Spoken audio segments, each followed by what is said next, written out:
You know, you were talking about the beginning. You're meeting all this resistance. You're making these videos, but you don't know.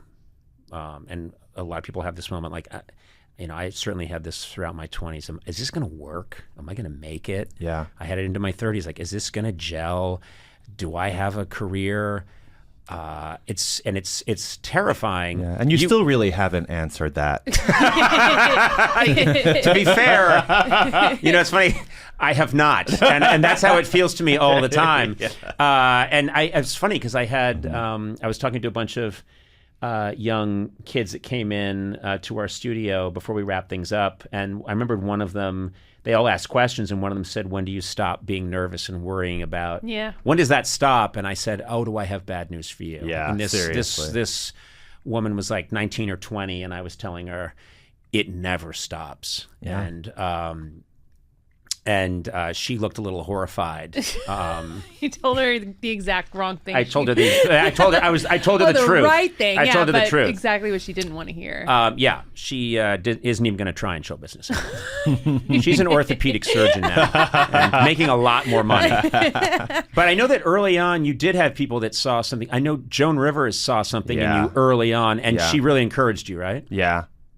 She was the greatest. My first real TV job was a pilot for Bravo that did not get picked up because in 2006, if you were gay and wanted to be on TV, they shipped you off to Bravo. Literally, it was like an LGBTQ orphanage. It was like,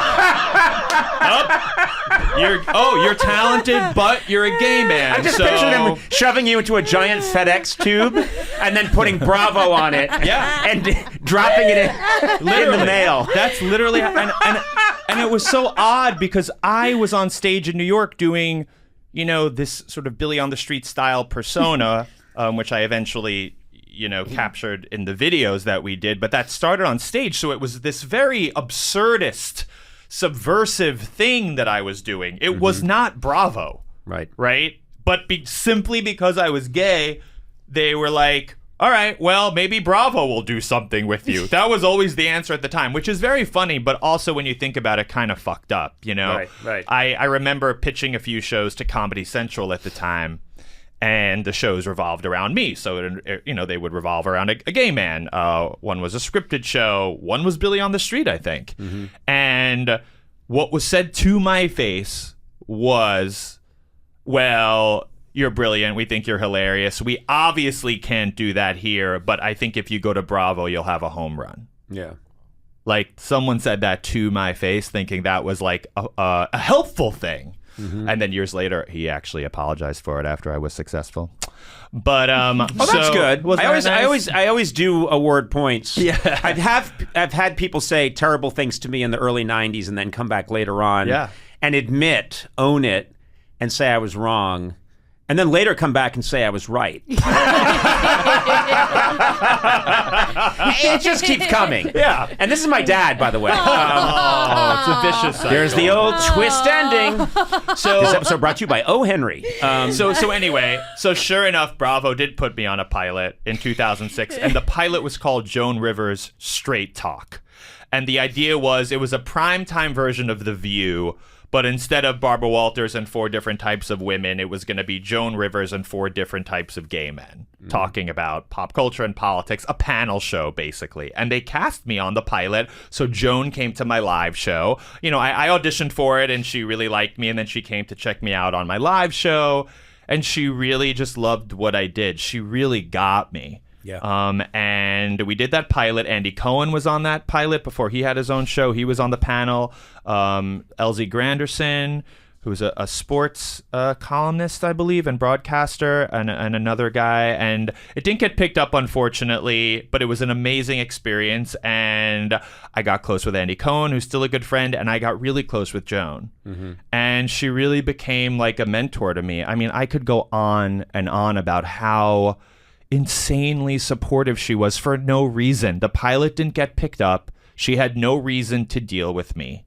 And yet she really was so helpful. Joan, this was a few years before Joan had her resurgence, if you remember. And, Joan had been blacklisted from a lot of the late night talk shows. Like, we know this story, and she hadn't done the Tonight Show in many years, and Letterman hadn't had her on in many years. Just to refresh people's memory who don't know, it was because she had been a huge star as a guest on Johnny Carson. Guest host. That's what I mean, a guest host. Yeah. That was appointment television. When Joan Rivers was going to host the Tonight Show and Johnny Carson was taking a break, and we're going way back into the 80s, but it was an event because she took the oxygen out of the room. She was so funny. And it was a huge event. And then she went on to do her own show, and that was seen as a betrayal. Yeah, she did one of the first shows on Fox. Yeah. Right when Fox started, she did her own late night show. Johnny wasn't leaving the show, his own show at that point. So Joan went and did her own show, and he got extremely mad and basically had her blacklisted from late night TV for the rest of her career up until, I don't know, like 10 years before she died.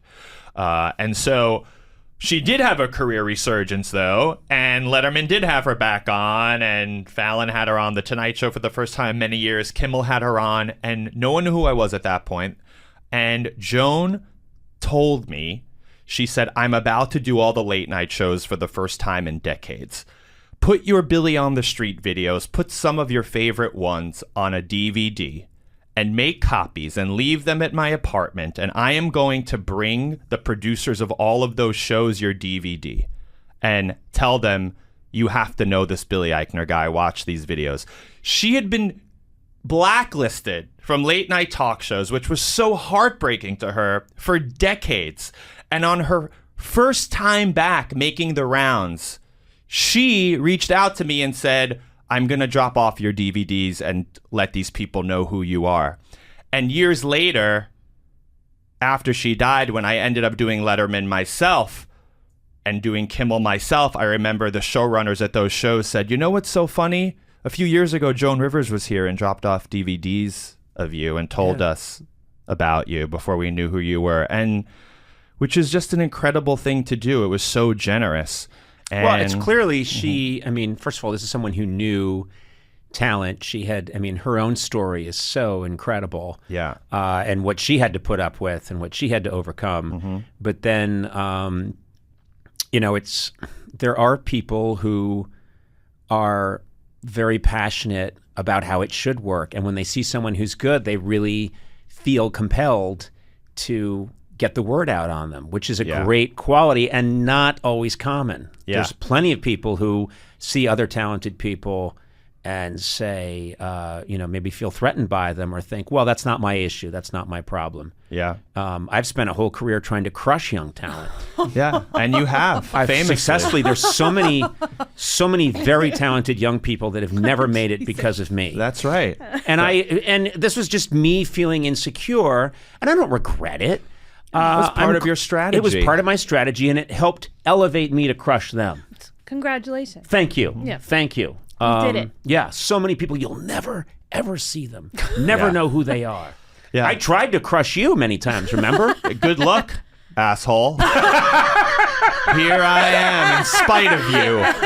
In spite of you and the Velociraptors and Sonic the Hedgehog and the guy who ran Comedy Central and BJ Novak, I'm still here. First time I saw Billy on the street, I was like, he's good. A little too good. He must be stopped. And remember all those attempts on your life and you didn't know who was behind it? Yeah, that was me. That was you.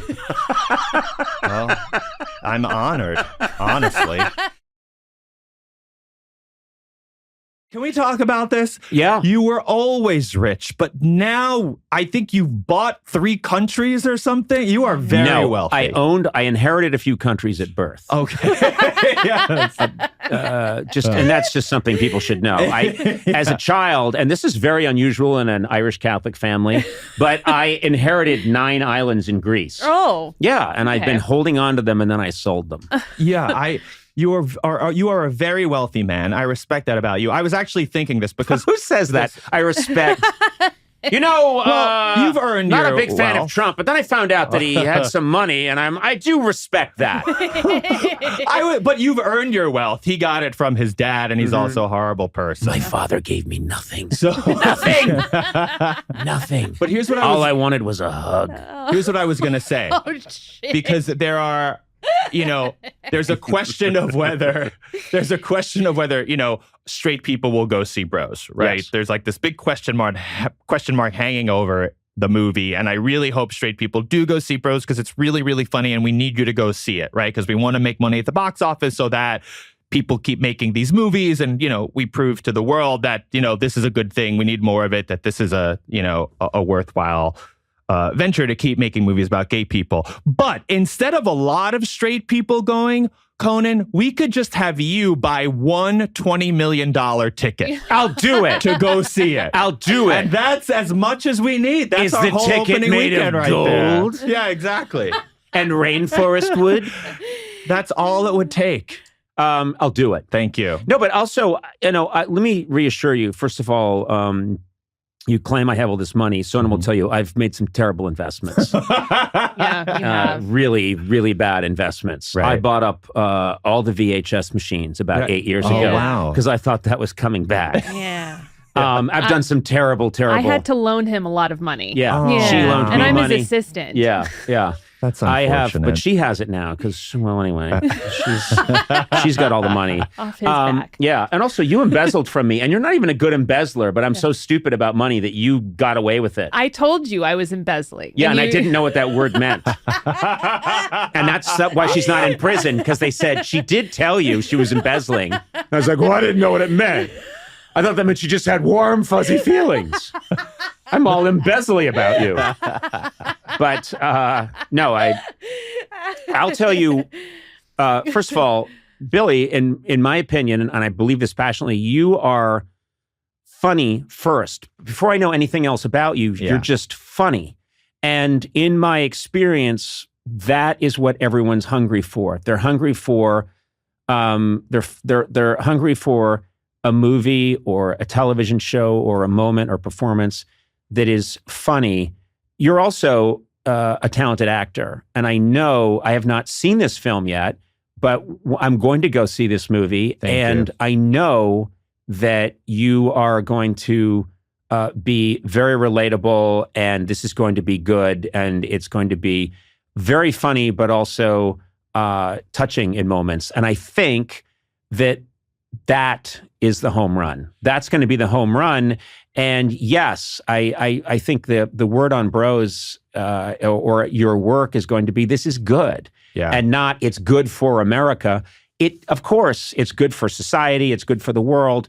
But I just think it being funny is what's going to sustain you, because that's what sustained you your whole career. That's true. You have that ability, and that's how I met you. That's how all of us met you, was because you made it happen. You're super talented. Thank you. Yeah, no, and it is. It's weird to say about my own movie, but I've now watched a lot of early audiences at screenings react to it. It is a really fucking funny movie. Like, it is again with the language. It is well, I'm when a sorry. straight person swears, I It's think we've okay. established. Didn't George Carlin saying say it. that? I think,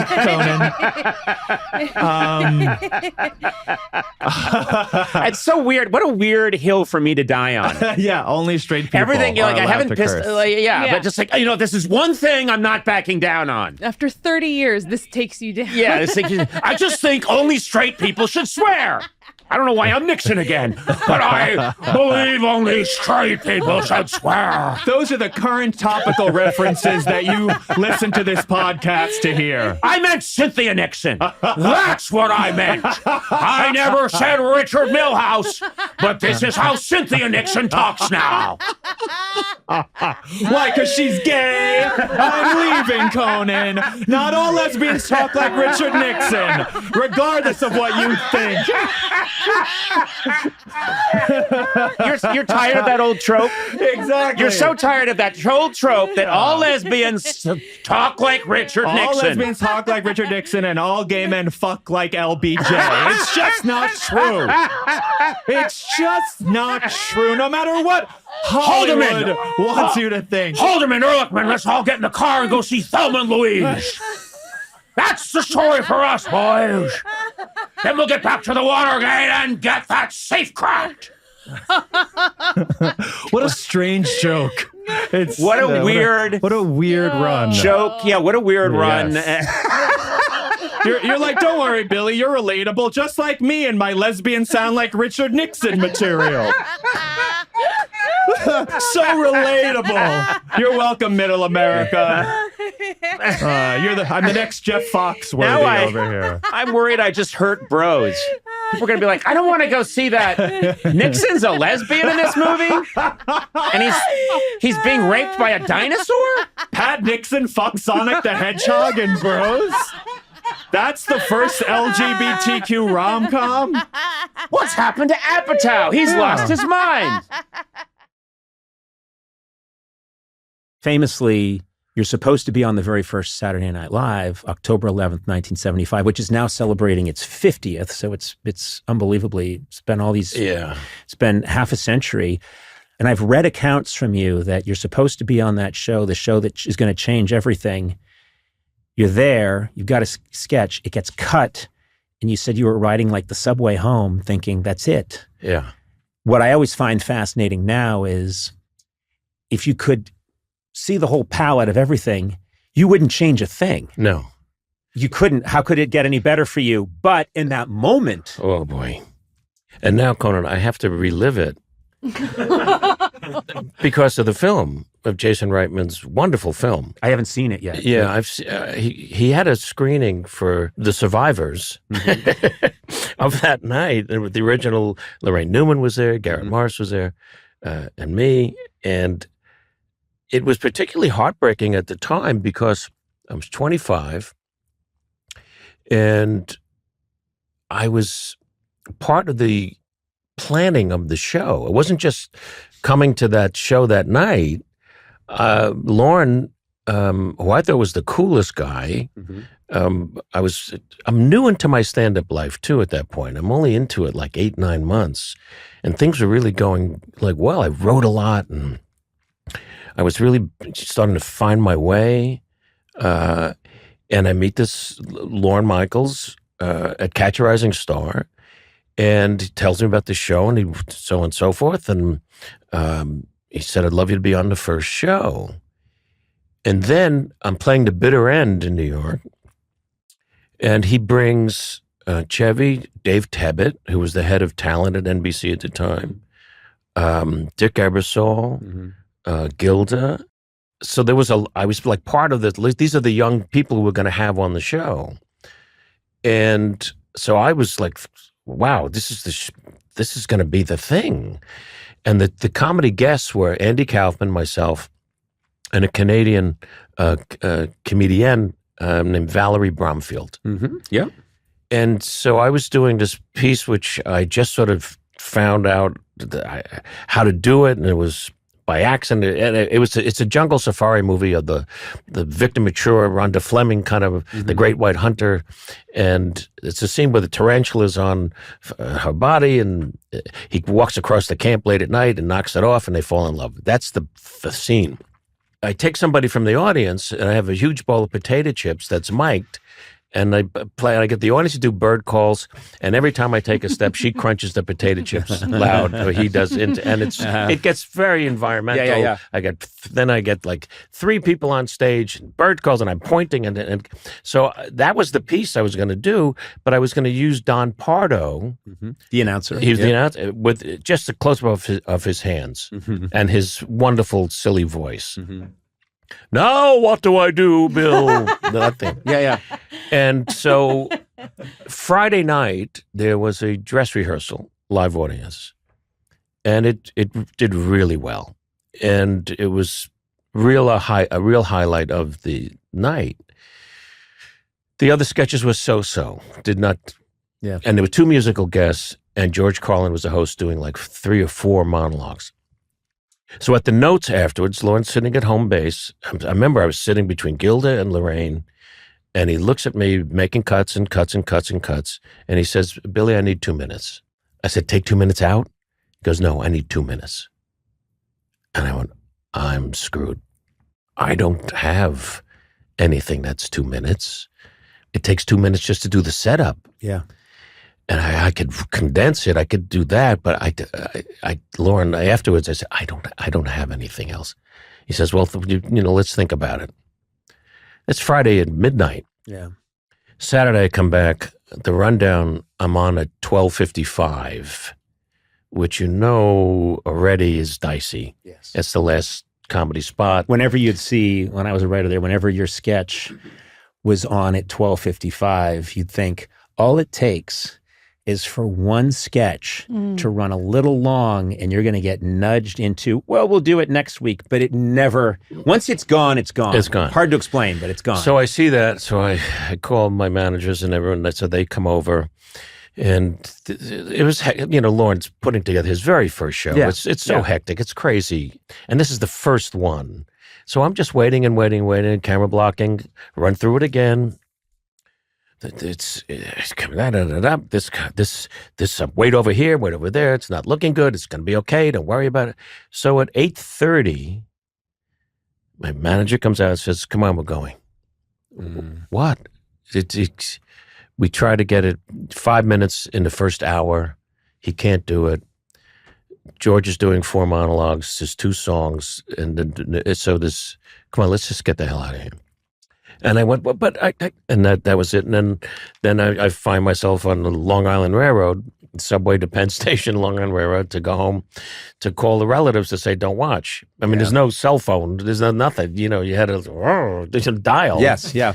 And then the reactions. What'd you do? You got fired? What did you say to the man? What'd you do? Open a mouth? That thing. And I thought, that's it. I'm done. Lauren then brought me back for show 19 with Ron Nesson, who was Gerald Ford's press secretary. Yep. He hosted the show. I did that. And then I didn't do it again for 8 years until I hosted.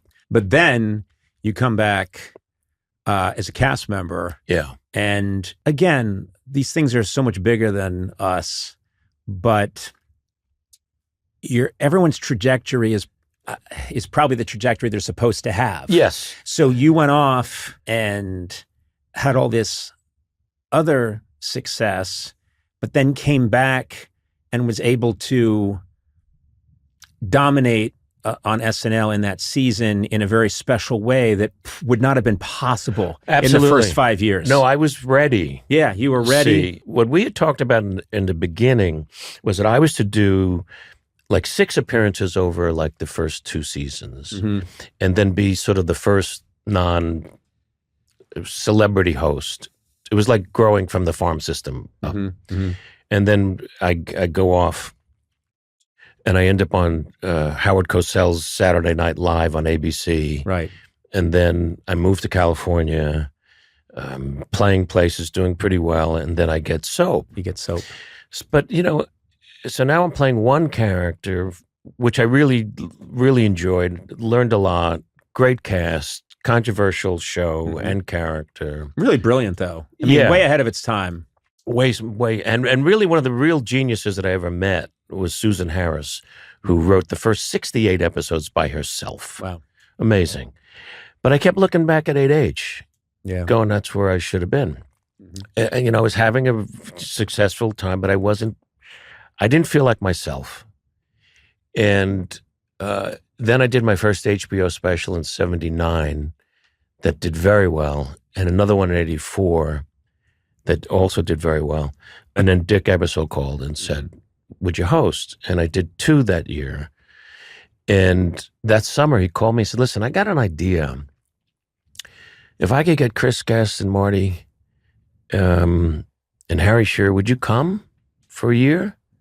I said, let me think about it. Yes. I just knew it was the right thing. Yeah. And we packed up the kids and we moved to New York, and I had the time of my life, and I felt like I was where I was supposed to be, but now I was supposed to be there, you know? Mm-hmm. It all felt right. You've got a lot of moments to remember, but when I think I had left SNL, I think I'm doing the late night show, but there's an anniversary special for SNL. And I don't know if it was an anniversary special for SNL or maybe a salute to NBC 50. I don't know. There was some salute, something. And you came out as your Fernando character. It was the 25th anniversary. It was the 25th. Okay.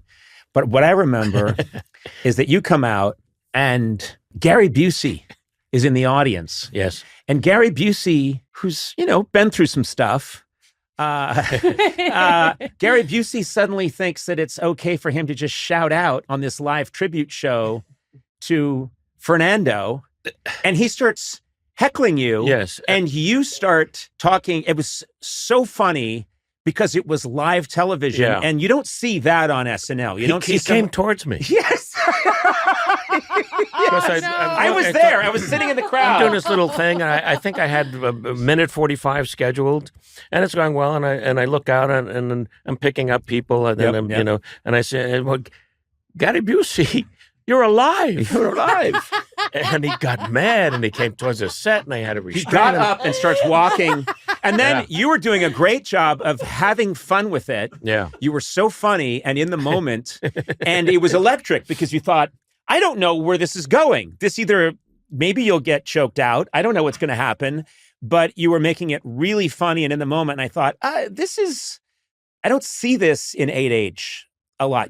Sometimes there has to be some improvisation. The thing about Fernando was they were all improvised. Yeah. All the hideaways that we did was so much fun because I wasn't sure what I was going to say until I said it. Mm-hmm. The hideaway set would roll out right in front of the audience, right where the news usually is, right?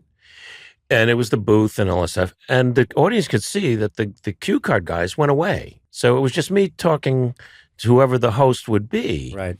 Oh, we had Hulk Hogan and Mr. T, which was very funny. Mm-hmm. And then Barry Manilow, he was playing Radio City Music Hall. He was scheduled to be the guest in the hideaway. At 10 after 11, he calls Dick Ebersol and said he's not coming. Mm-hmm. He's too scared. He doesn't want to be made fun of. He's nervous about improvising. So he decides he's not coming. So we have a 6-minute slot that Dick says, So I'm looking around and I see one of our camera guys. His name is Bobby Ferraccio. Mm-hmm. Bobby, did you know Bobby? Yep. All right. Bobby weighed about 400 pounds. He was a large man. I went over to him and I said, Bobby, it's a crazy idea. Manilow just canceled. Why? No, calm down. Goddamn Manilow! Would you come into the hideaway with me and play him? And I'll introduce the fact that he's not there, but I can't disappoint my fans, and we'll just do it. And he goes, do I get paid extra? I said, ask Dick. I don't know. He says, okay, a little, okay. Yeah. And so we did it. And it was really funny. And he was just so delightful. And real. And they were all just so spontaneous. That's what the show was supposed to be. And that's the world I love to live in. My year there for me, media entertainment has changed so much. One of the ways it's changed is that people used to all be on the same page. Yeah. For better or worse, when you were early on hosting the Oscars, was maybe one of the last times when you've got the right guy doing the job, but it's not just that.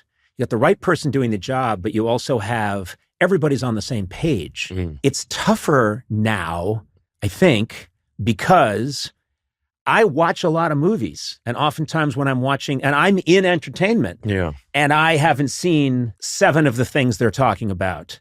Whereas when I think about the shows when you were hosting, you had amazing, great material. You're very comfortable. You're in charge of the room, but also everybody's gathered around the campfire. Yeah. And it felt like a time that might not come back. I agree. Because people were going to movies, Mm-hmm. and there were movie stars. real movie stars. We didn't have streaming. We didn't have anything else. You went to the movie theater. Yeah. And when I started doing the show, I was now part of the movie world. I had hosted the Grammys 3 years prior to that. And then now, one after the other, had a couple of really good, movie hits that I earned my way to the show. You don't have to have movie hits anymore. No. You put a pressure on yourself that, God bless you for having those and for doing that. But also when Carson was hosting the Oscars, which he did many times, he had never had a movie hit before. So you put a pressure on yourself that was unnecessary. Right. I wish I had been there to tell you. But I was way too young and you wouldn't have known who I was. But you're that kid from Universal, right? You don't have to do it, Billy. The coffee was cold. That first time was really special. I had been a presenter the year before in the terrible show. That this was a non-host, Rob Lowe singing. I was a presenter. He's still hiding out from that one. Yeah, I was a presenter on that show. Yeah. And went pretty well. And then they asked me to do it. But I remember feeling not nervous. I was actually excited to go out there because we had good stuff. Yeah. And I had one writer, Robert Wall. Oh, yeah. Bob Wall, who's a very good actor, too. He's actually in the SNL movie. He plays Davy Wilson. Okay. It was just he and I. And we had done the 3 Grammys together. And we had a great way to work together, and it was just us. And it was just like, let's get out there because we felt really confident. When you would do your show and you do a monologue, you knew your jokes were really good. No, I don't. You never felt that. I think you forgot who you're talking to. But no, I know. I do know the feeling of I think this stuff is really good, and I'm excited to go out. Yeah. And then I'm prepared. Yeah. And I remember walking out there and Nicholson was right there in the front, who would later become like my partner on the show. Yeah. And we wrote jokes about him because he had made that huge deal for the Batman thing, and he had the Joker, and he made like a $40-50 million something. Right. It was one of those pay me later things. And we did jokes about him. Jack is so wealthy, Morgan Freeman drove him here tonight.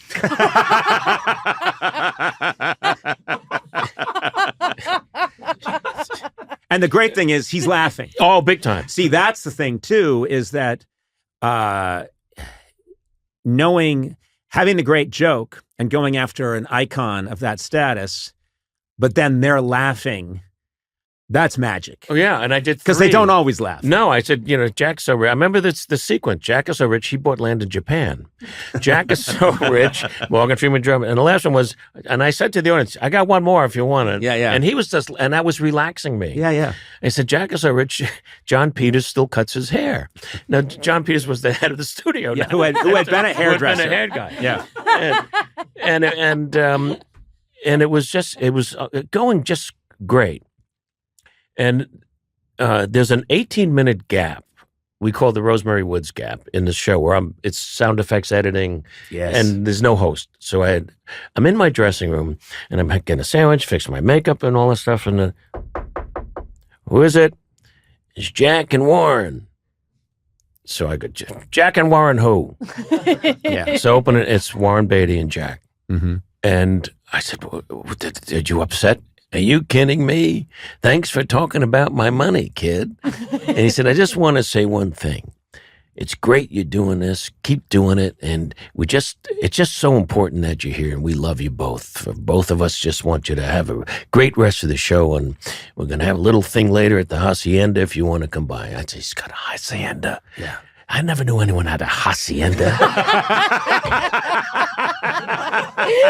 I thought only in Zorro did somebody have a hacienda.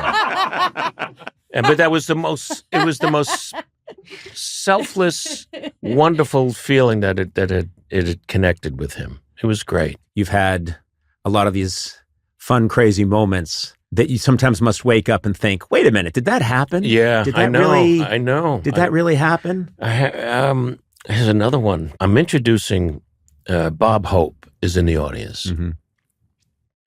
And Bob at that point could not hear very well. I did not know that.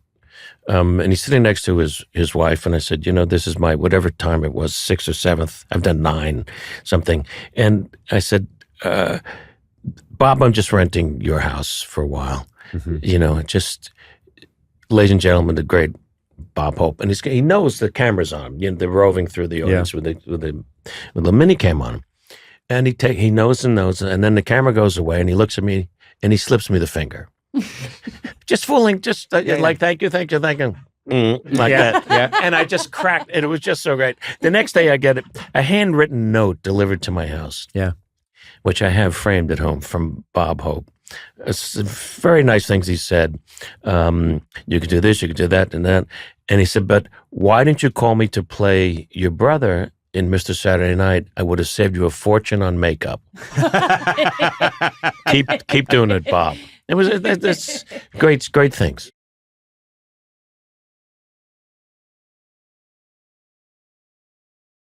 Hi, my name is Billy Crystal, and I'm just not sure about being Conan O'Brien's friend. Okay, I admire your honesty, first of all. There's a lot riding on this. There, for both of us, yeah. actually. No, I have available days during the week. So if this works out, we could actually start hanging out on a regular basis. Yeah, no, I like that. Yeah. Well, you're not sure yet. We're going to see how this goes. Shouldn't it be like that? It should be like that. I'm going to tell you, I saw you at a school event not long ago, and we're chatting, and this thing just popped into my head, and I said it to you, which is, who has checked more boxes in their career than Billy Crystal? And I said, no, seriously, I'm thinking about this right now, ticking off every category that you've had success in. It was impressive. It also angered me. It made me feel small. But I was going through the list of, sitcom, television, Saturday Night Live, film. I mean, Broadway. It's somehow less cool when you help me with it.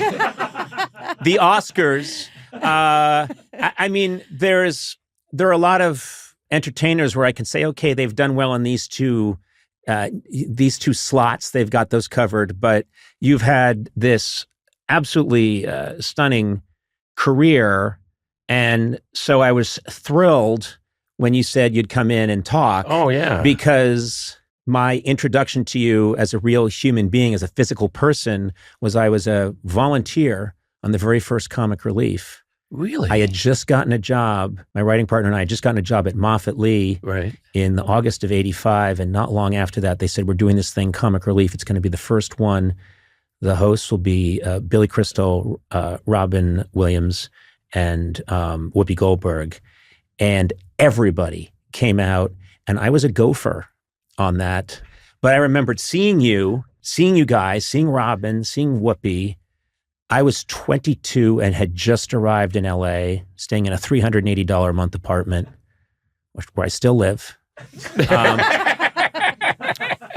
I remembered that seeing a limo pull up and Jerry Lewis step out, holding a small white dog, which is something egotistical people do in movies, but not in real life. And not only that, that dog, Jerry would put the little doggy treat in his own mouth to soften it up, and then go, here, Bobby, here. That's what he would do. But I remembered that event. Everybody came out. Yeah. My introduction to comedy that really made me want to do it was when 10 from Your Show of Shows was released as a movie with Sid Caesar. And I watched, my father took me to see it. I might have been 12, I don't know. And I said, whatever this is, I have to get in on this. And Sid Caesar was there. And I got to walk up to him and tell him how much he meant to me. So you were a big part of my introduction to this Wow. whole world. Well, so was Sid for me. That was my show. I was 5 or 6. I'm the youngest of 3 boys. Mm-hmm. My family was in the music business. My dad produced phenomenal jazz concerts. The family business was this little record store called the Commodore Music Shop on 42nd Street between Lexington and 3rd. And it was the hangout for jazz artists. There was my Uncle Milt, who's in a, excuse me, in a, this you can cut out. No. We're going to keep in this. You're softening up a dog treat right now. Jerry's dog is still alive. Here, even though Jerry Bubby. is Here, Bubby. Here. He said for that. He said, no poop. No poop. Said, good boy. Who's the best little Jew dog?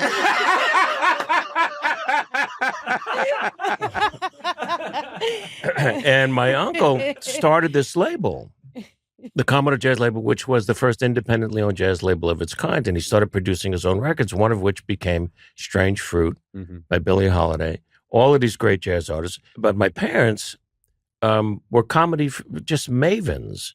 My mom, for a little while, was the voice of Minnie Mouse in the Macy's Thanksgiving Day parades. I didn't know that. They met at Macy's, and she was the voice of Minnie Mouse. The float would come down Fifth Avenue, and she'd be sitting somewhere under Minnie's skirt that's flying in the air, singing her song, which was at the time, I'm Forever Blowing Bubbles. They were always funny, and they really knew that the three of us, we had a shine for it. So they'd let us stay up late to watch, in the beginning, Show of Shows, which then later evolved to Steve Allen on The Tonight Show, Jack Parr, Ernie Kovacs was a huge influence. But it was an episode of 10 from Your Show of Shows. They're doing a takeoff of The King and I, which had just won Best Picture. And so they have, kind of cheesy palace set. And then Sid, who is just the Charlie Chaplin of television. Yeah. Comes out in a bad bald wig, capri pants, barefoot, strikes the pose, then starts screaming at the top of his lungs, grabbing his foot, who's smoking in the palace? There's no smoking in the palace. And I just felt that's so, I was doing that constantly. And then the Show of Shows, to me, the classic sketch was This Is Your Life. Yes. Al Duncy. Yes.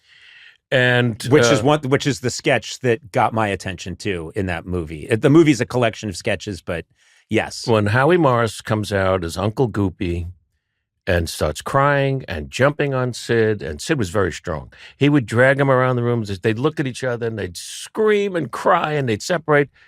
Then they'd go back on top of each other. So when my dad would come home from the store, I was 4 or 5, 6 maybe. I'd jump on his back and cry, and he'd throw me into bed. So I was Uncle Goopy. That show, when Sid came, I introduced myself. This is Comic Relief now, 1986? Yeah. And I have a picture with the cast, in the cast of Show of Shows. And when I was most recently on Broadway with Mr. Saturday Night, I had an 8x10 of that picture, and that was the last thing I looked at before I would go on stage every time, because that was the scent that I followed all of these years.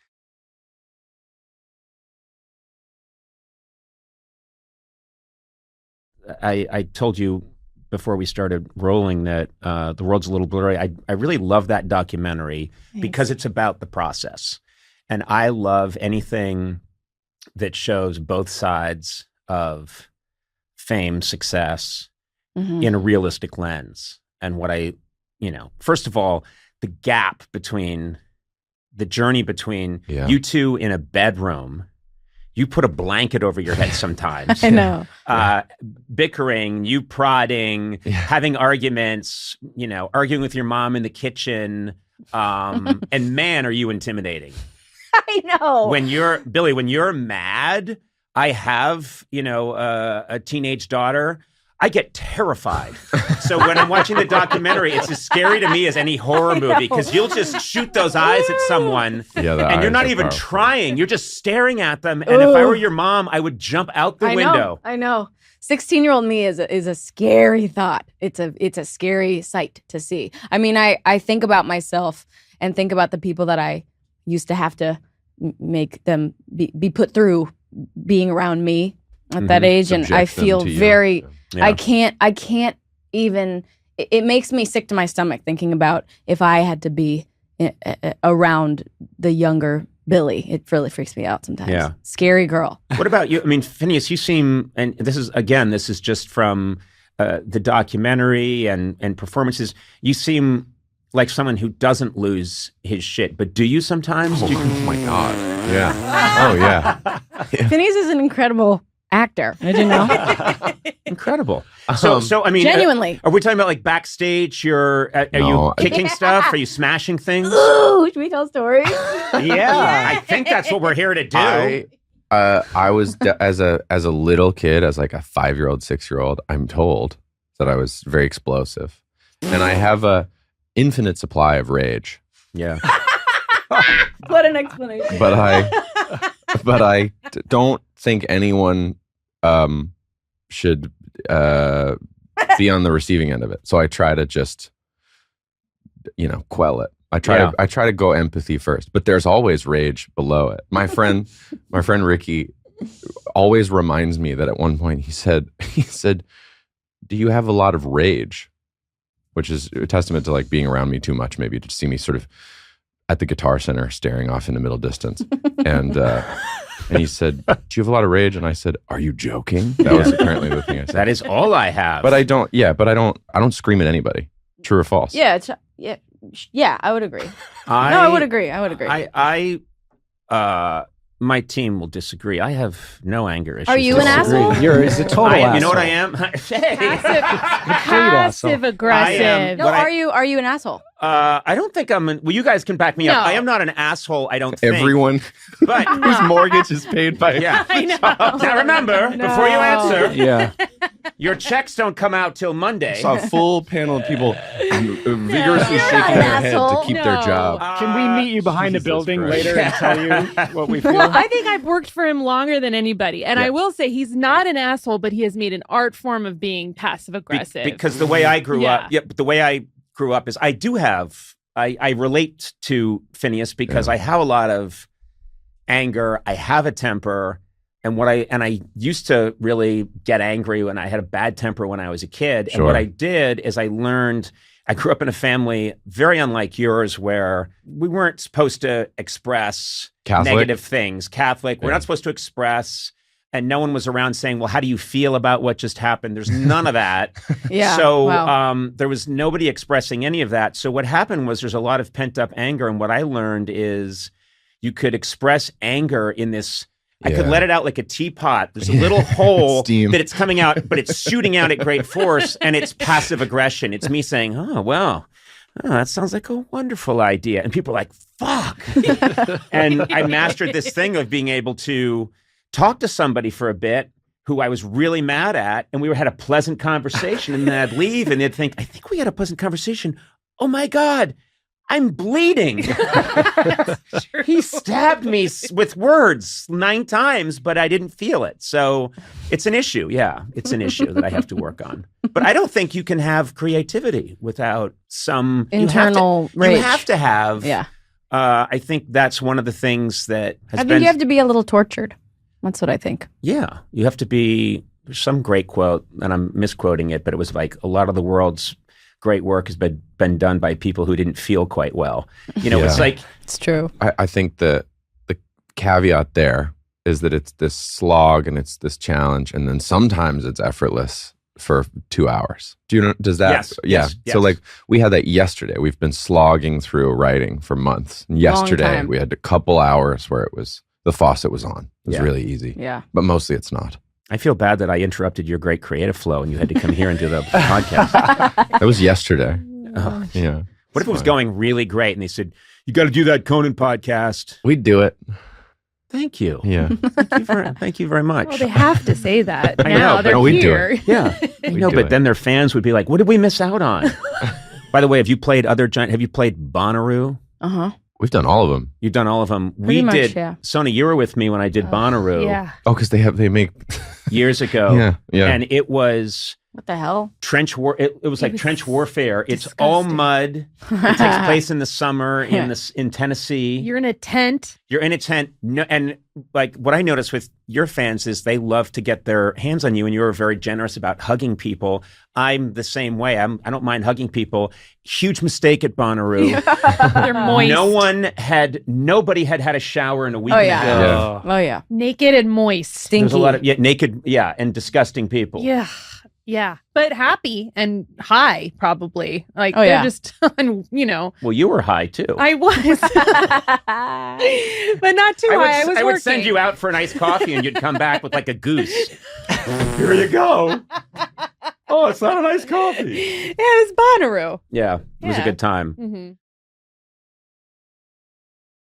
One of the things that I noticed was there's this difference between your fans who you love, like when they're telling you they love you, and especially these young women who you mean so much to, and they're going crazy and they love it. And then at a certain point, if it's hundreds of thousands of people, I would think it starts to get it's overwhelming. Does that It's weirdly in a way underwhelming when there's more people. right? Okay. So like, I played my first stadiums over the summer, and I was playing markets that I hadn't played before, so I hadn't been there, so a lot of people wanted to go, and I didn't want to do, 5 shows in an arena, so might as well do a stadium or 2 stadiums or whatever. Mhm. So I did a couple stadiums over the summer, and like that was really exciting because I was like, ooh, I want to be in a stadium. It's so sick. It's so big. You're a fucking star.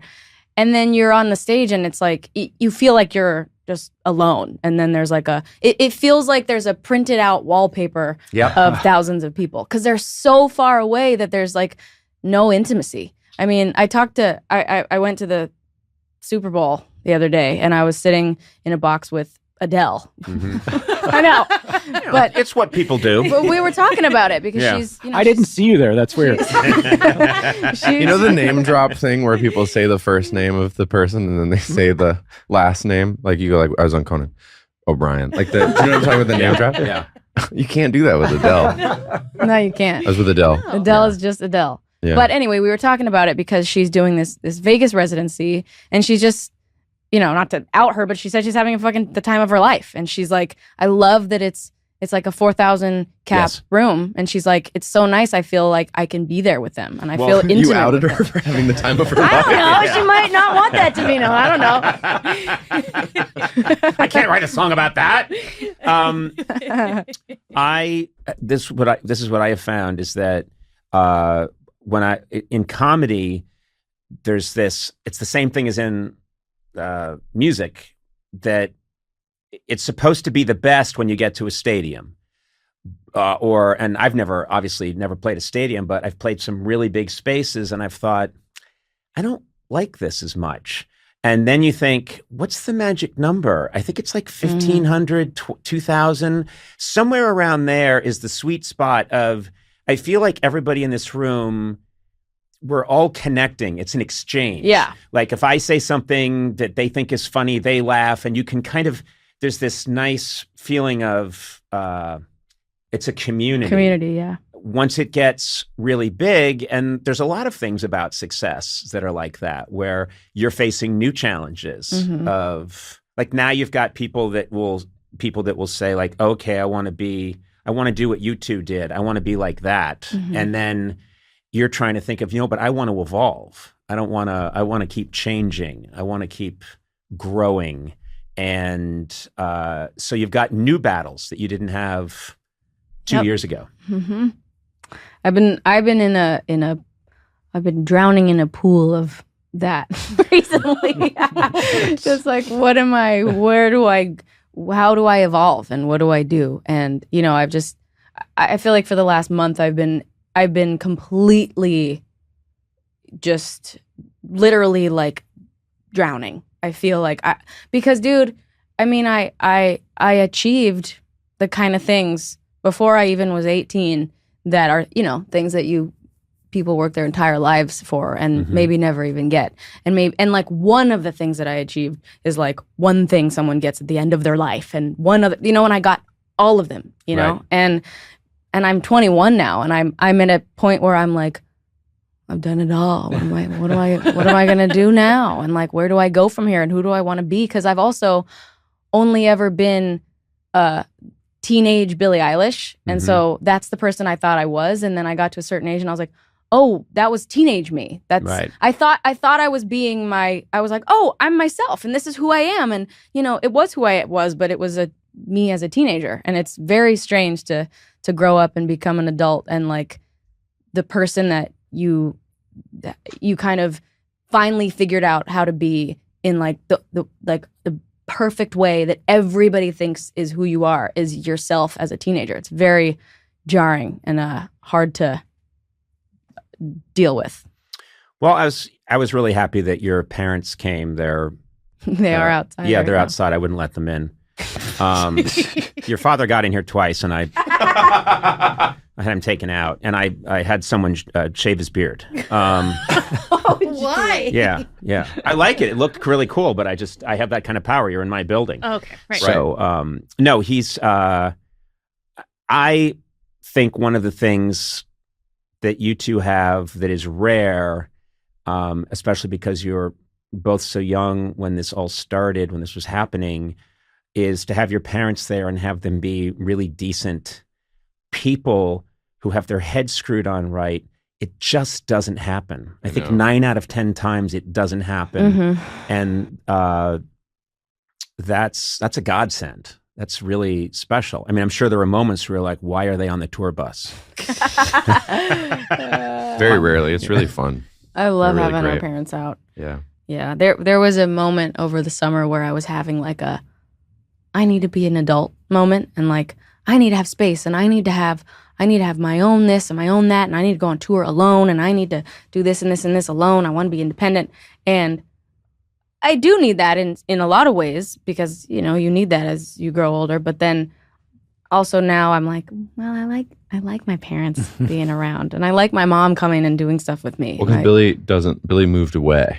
I did move away. And I think when you don't live with your folks anymore, it's nicer to it makes you more grateful to do everything with them. So I'm like, now I just like I when I have a free night, I like go and hang out with my parents. That's the first thing I think of doing. Well, it is the pattern. I mean, I've seen it with my daughter, which is she was, very smart, independent, cool, artistic, and then I could tell we were getting on her nerves, and then she went off to college, and she'd come back from college, and she would ask us to do things that we know for a fact she can do on her own. She'd be like, could you pour me a glass of milk? Like, you mean the carton of milk that's right there on the pretty please? And you could tell like she just wanted to be back in that space. Straight. This girl's drinking just regular milk. No. She has a flask of scotch that she has on her that she pours into the milk. Okay. That's how we do it. Makes in our it house. even weirder. Yeah. This is whole. We're talking whole milk, 2%. This is not even like an LA. I thought you didn't. Aren't you? Isn't she a Nepo baby? Isn't she on oat milk or almond milk or pistachio milk? You've got this girl on 2%? Yeah, 2%. No, I live in the Palisades, and I'm a celebrity, so I found a special 9% milk. It's got huge chunks of fat floating in Conan it. drinks the 1% milk. Yeah. There you go. Got it. No, I drink the 1% of the 1% milk. Only Adele gets that. I love that old Charles Bronson episode of my name's Charles Bronson and I feel surly about being on Conan's. God, that would be amazing. That's in. We're using that as the opening. Yeah. But it is not Charles Bronson. In fact, it is me, Bill Hader. And I feel tired about being Conan O'Brien's friend. It's a lot of work, isn't it? It is a lot. It's a lot of lifting. It's a lot of eye contact. You've moved me in and out of like 6 apartments.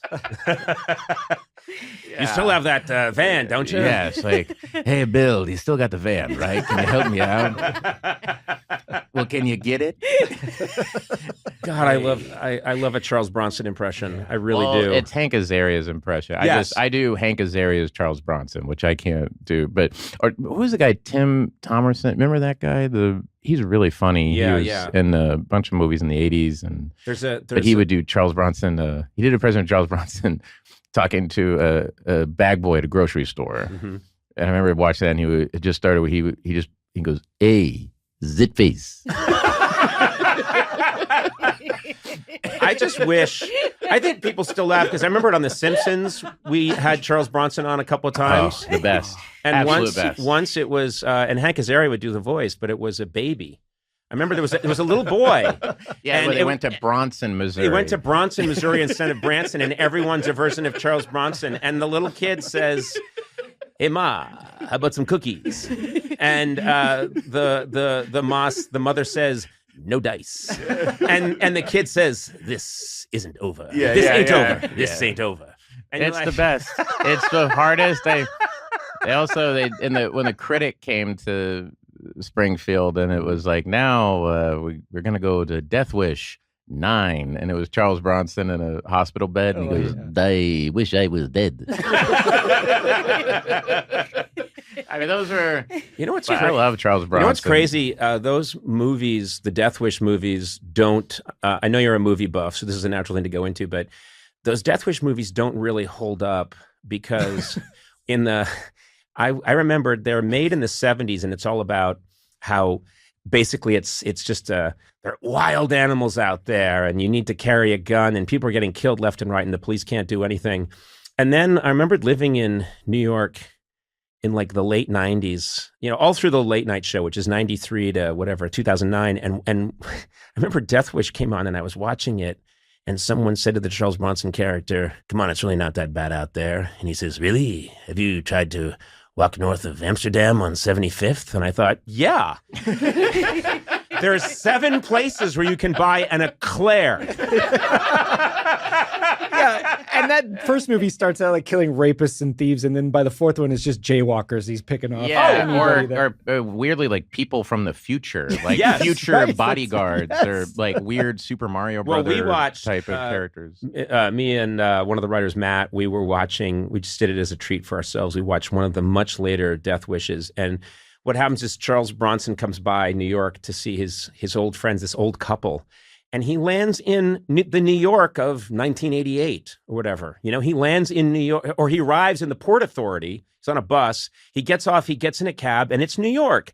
And he starts driving north to the northern part of Manhattan. Cut to this moonscape. They just, and apparently they shot this part like in England. But he gets to this moonscape of dirt roads. There's no more paving.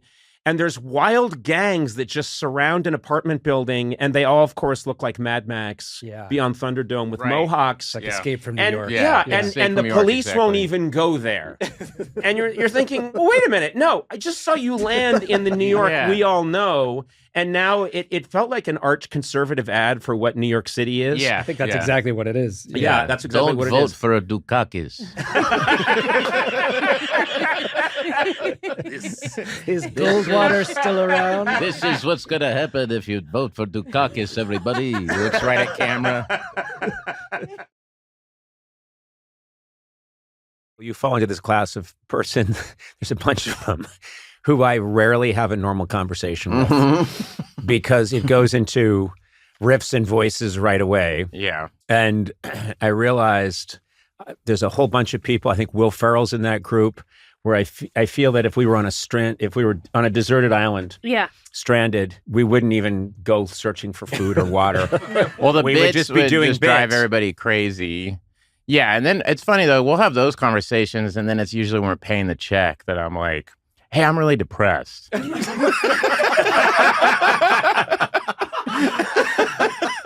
I'm going through something, and you're like, "Oh man, I'm sorry," No, it's true. And then I feel like I'm like, yeah, we'll get to that. You know who's also depressed? Wow. This guy. Yeah. What do you mean you're depressed? Yeah. No, don't do Columbo right now. Before the podcast, I went in and I was chatting with you, and I went in and the first thing I was going to do was ask you, because I know you live in the Palisades, and I was going to ask you about, your house and your family and everything. And before I could do it, we got off onto something, and then we're just laughing our asses off like idiots. Yeah. And then just as we're about to come to the podcast, you went, I think you said like 2 of our houses burned or something. Yeah. And I thought, shit. Yeah. I was supposed to start with that. No, that's been our whole friendship. It's joy and fun and goofing around. And then it's like, oh yeah, I'm here to tell you, like, should I go on medication, Conan? Not if it makes you less funny. No. Yeah. No. Absolutely not.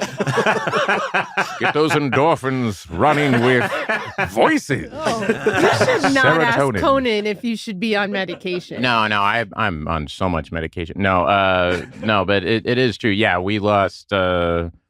So my kids, my ex-wife and I live very close to each other, and she lost her house, and then my house is standing, but like unlivable. It's like there's just devastation all around. And then the only way I could get up there, so fires are on Tuesday. I wasn't there because I was shooting the VW commercial as the Californians.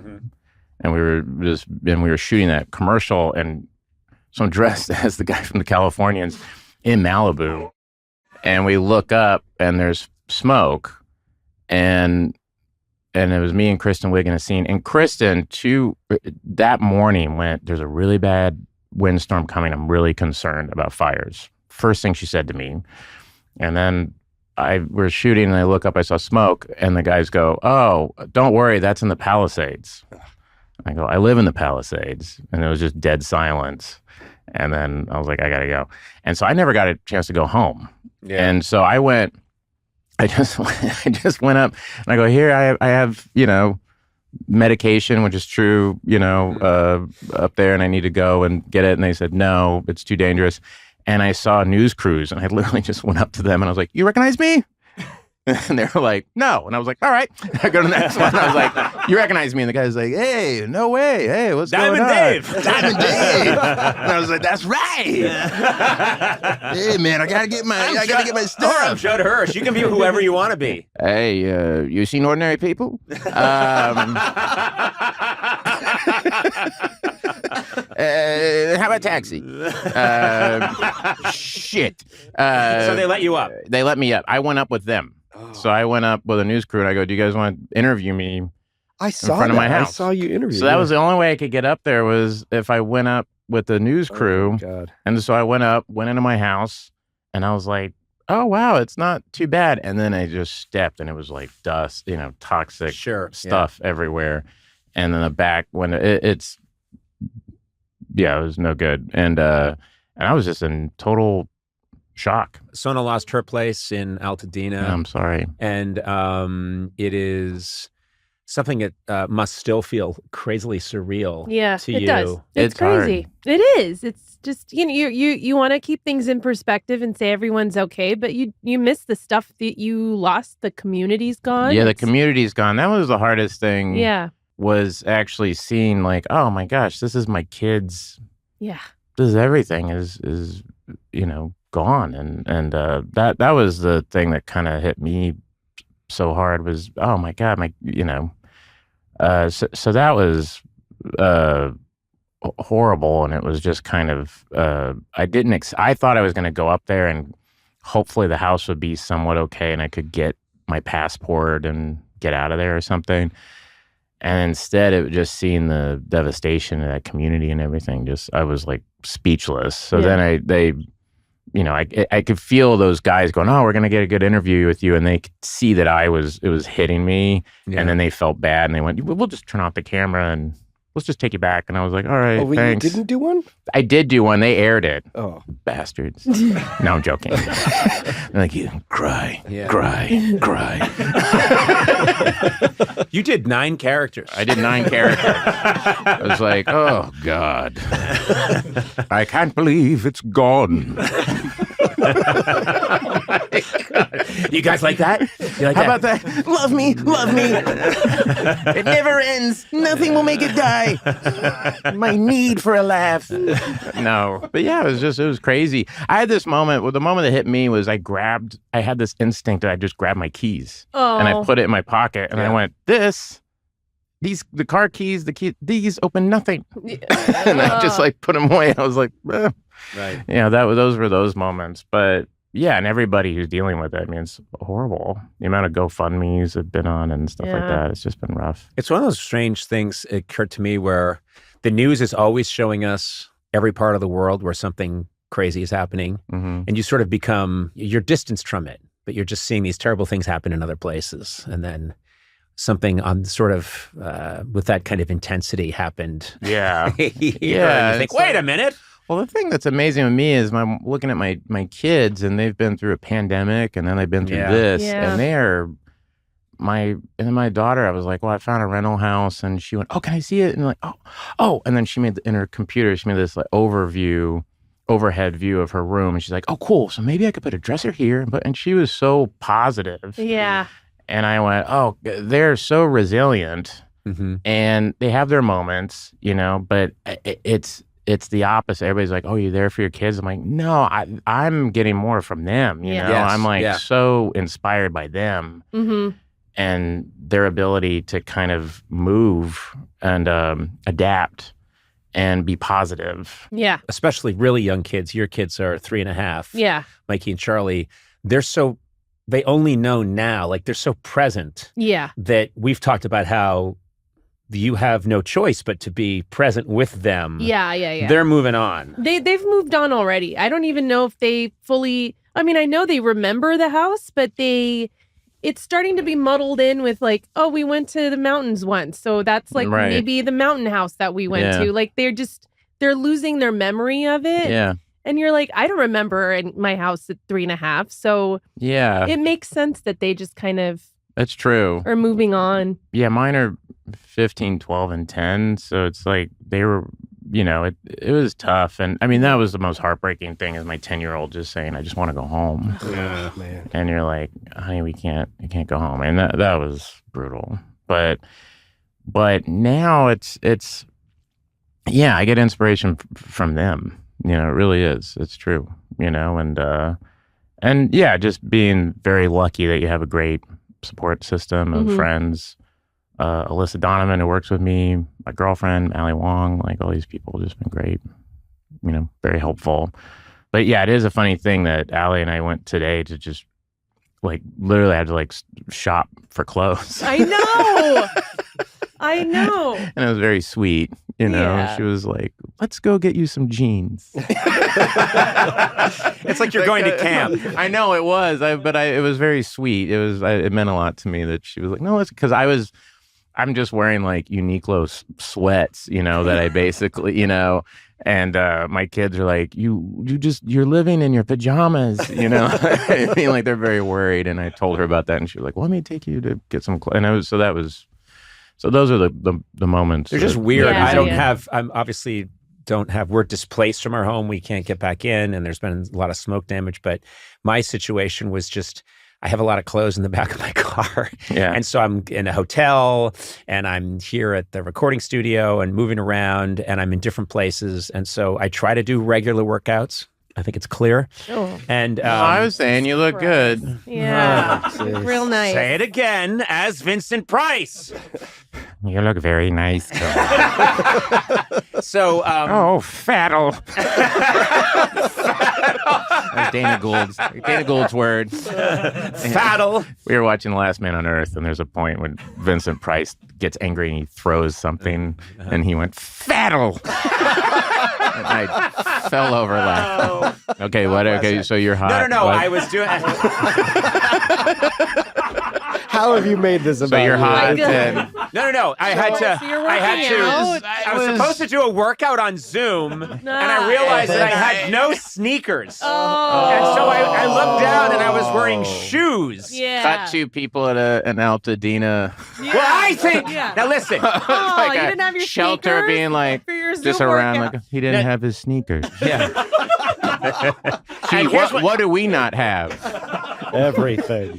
Here's what I want to say. Oh. Now, I had sneakers that were perfectly good for working out, but for the kind of workout I was going to do, I like ones that have, well, Brooks makes ones that have, if it's going to be more aerobic, it has more of an insole. Yeah. And, well, they're costly, but that's the ones that I wanted. Right, And right. they were, of course, back at the house, which is fine, but I don't have access to. Yeah. Why isn't this seen as a tragedy? We don't have spoons. We have nothing. You guys know what dips are, right? Well, I can do 20 dips. Well, I could do 5 on my own, 15 with my trainer holding my legs. One trainer holding each leg. One trainer holding each leg, and another one lifting me up by like a child, by my shoulders. Let me try again. Guys, I don't have access to my home, and there's this kind of sea salt that I have in my home. It's there. The house is there. It's pink. Uh-huh. It's a pink sea salt. Yeah. I can't put sea salt on the chocolate anymore. No. And so you don't get the salty and the sweet. You get just the sweet. Then I go down to Gelson's and it's not there. No. Then I go to Erewhon, but of course, there's a line. I think Erewhon? my stories rank with yours. Mm-hmm. And I say, what do you mean you don't have the Haley Bieber smoothie? You ran out of raspberry. You know, I swear to God, I've always... And lemon curd. My mind always goes to what would make people mad, and me having a GoFundMe to get my Just sea salt. to get Conan sea his salt sea that salt I for like, his chocolate. that I don't have access to. Oh, Would get wow. people so mad. I can't believe this. This is an atrocity. What do you mean you don't have those almond pretzel bites that are $25 Per bite. per bite? What do you mean you have no kimchi? Daddy needs his kimchi. Where is the kimchi? I don't care if there's no electricity. I need my kimchi. Me as that character going to different people who've had facing a really bad situation. I don't know. It Oh, makes me wow. happy, but then I realize, it's so awful. It's so awful, and I'm sorry. I can't. Yeah, it is. Yeah, it's just, and it's interesting too, running into people, who also lost their house. I mean, that's the nice thing too. I'll say is that so many people went through it. So with my kids and everybody, it's like they're running. They have friends who are going through the same thing, and so they're all, bonding. I'm trying to just take it back to reality and trying to forget what Conan just said. I know. I'm joking. The I'm wrong joking. sneakers thing. I'm joking. I think what After I'm we trying. talked about losing our homes and you didn't have the right sneakers. You had sneakers, Oh, the but not sneakers I the had- right sneakers. The sneakers I had were perfectly good Oh, okay. for any workout. When I go But back I to my prefer them. house after they fumigated it, and I go into my pretty woman-like closet.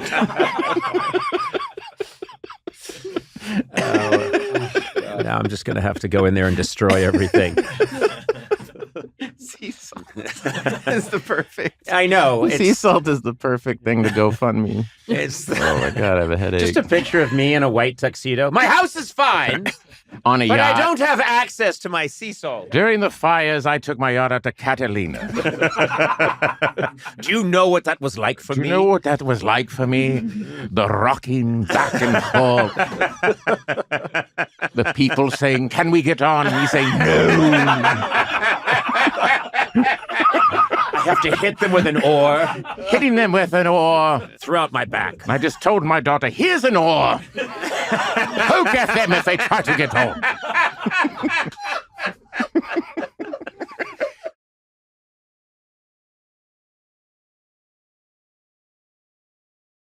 This is a crazy memory. It takes me back to an SNL sketch of, I think there was a terrible disaster. I forget what it was. I think it might be a Downey sketch. Oh, There was a terrible disaster. He's the king of a Jim Downey sketch. And what happens is all the A-listers are gone, have been wiped out, and so the B-listers have been elevated. It's just a bunch of agents trying to figure out who the new A-listers are. But I remember there was one part where like Charlton Heston is on an a capsized boat and he's hitting people with oars. I think. I don't know. I love that. Yeah, Downey was always the guy that would come up with a sketch that you were like, "Oh, really? We're gonna do this?" Yeah, he was always the guy that I would be like, "So you want me to do this? Really?" He's like, "Yeah, it'll be great. Everybody will laugh." Oh God, okay, I hope so. But yeah, he was and then the sketch I always think of that I wish that so many people have told me about. Dana Carvey told me about, and everything was Giant Businessman. That was the Jack Handey one. Yep. About the Jack Handey was he had the office next to the one where Greg Daniels, Bob Odenkirk, and I had an office, and Robert Smigel would come back there all the time, and the bunch of us would just work on things together. And Handey had the office next to ours, and we of course would stay up like 3 nights in a row.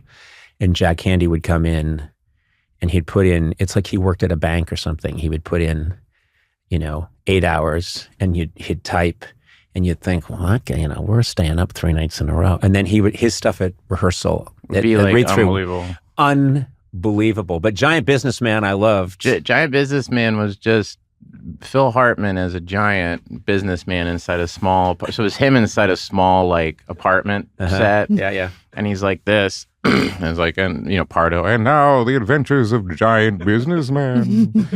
And then it was him, and next door are people, a band playing like loud, and then he can't concentrate. So then it cuts to him, and he's like in the hallway, and he has to like crawl on his knees. He's like huge, barely fitting in the hallway, and he taps on the door with his finger, and someone answers the door, and he's like, and Giant Businessman goes, "Excuse me, can you please turn your music down?" And the person goes, "No, and if you ask us again, we'll kick your ass." And then it cuts to him back in his apartment. He takes up a tiny telephone, and he goes, "Hello? Witness Protection Program?" He says, "This has been the adventures of Giant Businessman." So the fact that he's a giant and the fact that he's a businessman has nothing to do. No. And then he could step on these people. But he could step on them, and then he got scared. And so many people, Al Franken and Downey and Dana and everybody, I remember him doing it at the table, and they said that was the biggest laugh that they had heard at the table. That it just kept going into the next sketch where people were like, "Wait, what?" Will Forte was like that. He had that sketch, Potato Chip, that people talk about sometimes, and that was like at the table read, it said, the script said Potato Chip. And then Lauren reads the stage direction, and Lauren went, "Open on NASA." And we all died. Because we're like, what? It's called Potato Chip. "Open on NASA." And we all fell over. Yeah. I mean, Will Forte, I don't know where, he's like one of those guys, like him and John Solomon, when they get together, it's like they don't know where it comes from. Yeah. It's just very genuine. And yes, yeah. And he doesn't, when you would write with him, I would be laughing hard, and he kind of wouldn't be laughing. He would kind of look at you like, yeah, so, and then he would say the funniest shit I've ever heard, but it didn't, he's like, no, these are jokes, and we'll put them together, but I always admired that, because he never would try to put on or anything. He was just genuinely. It came from a really funny. pure place. Yeah, very pure place. Yeah, I was always impressed with that. Well, we've tapped out. We've gone. I mean, you've given us much joy. You've also given us some reality, which I, of course, ignore him. Talked about people losing their homes, and I made it, about how I don't. Those really good sneakers. Okay, yeah. You can see it from my point of view. Now I get it. No. You know what I'm saying? You get it. Oh. No, but you know what I mean. The ones with the really good arch support. Just you and a Ralph's going, "Betty Crocker." Who the hell is Betty Crocker? Why is this so inexpensive? My God. Ashes.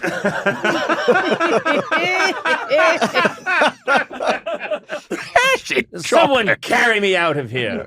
9 people with me carry me away.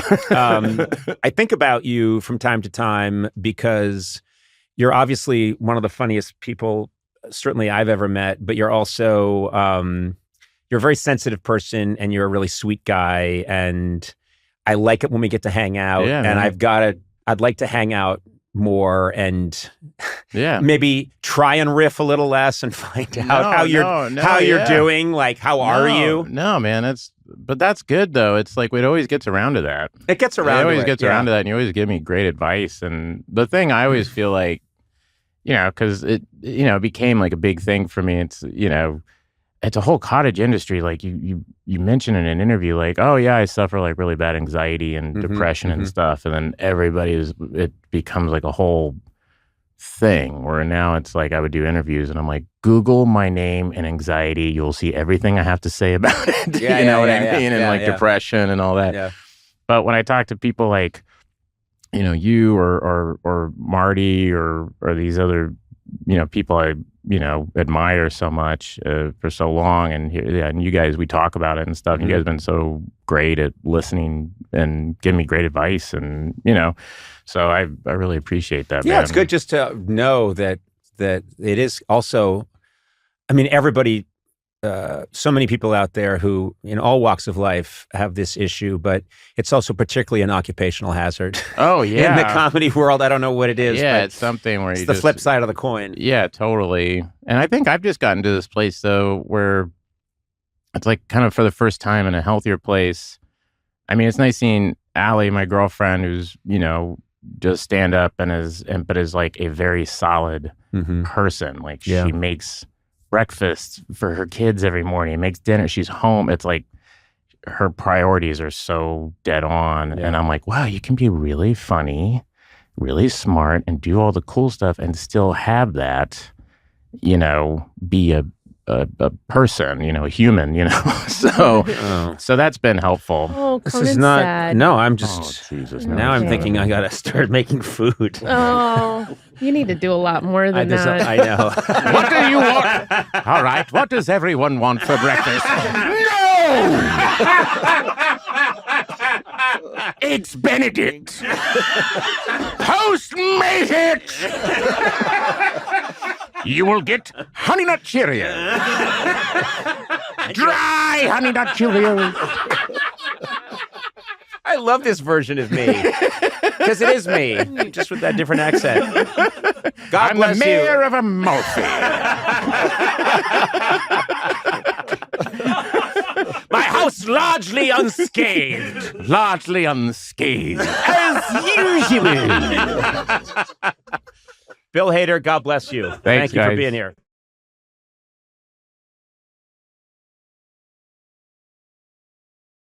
Hi, my name is Bill Hader, and I feel grateful about being Conan O'Brien's friend. That's so sweet. That's really nice. You just were telling me just before we started rolling. Is it rolling? Recording? Rolling. Okay.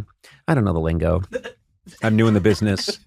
6 You said that years. you heard someone walked up to you, on the street? Yeah, and so why are you and Conan, would you guys, you're on his podcast, all you guys do is just laugh and giggle. But there's no talking. It's like one guy talks and the other guy's laughing over that guy. And I just wish there was more of a discourse. Well, I was like, I just want to fuck with that guy now. We should just howl the whole time and say nothing. It's like, it's just so hard to figure that. Yeah, the Can people he get that his always, septum fixed? Yeah, That's what I would say to him first of all. Yeah. Septum Sam. Yeah, I was the guy. Many women very interested in me. I have a long line of suitors, so to speak.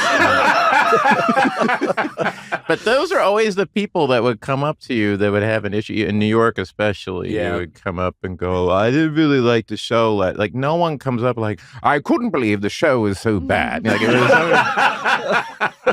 was always like when I first started SNL, it was always guys walking up and going, "They should use you more." That's nice. When That's it was a nice thing. which was very sweet.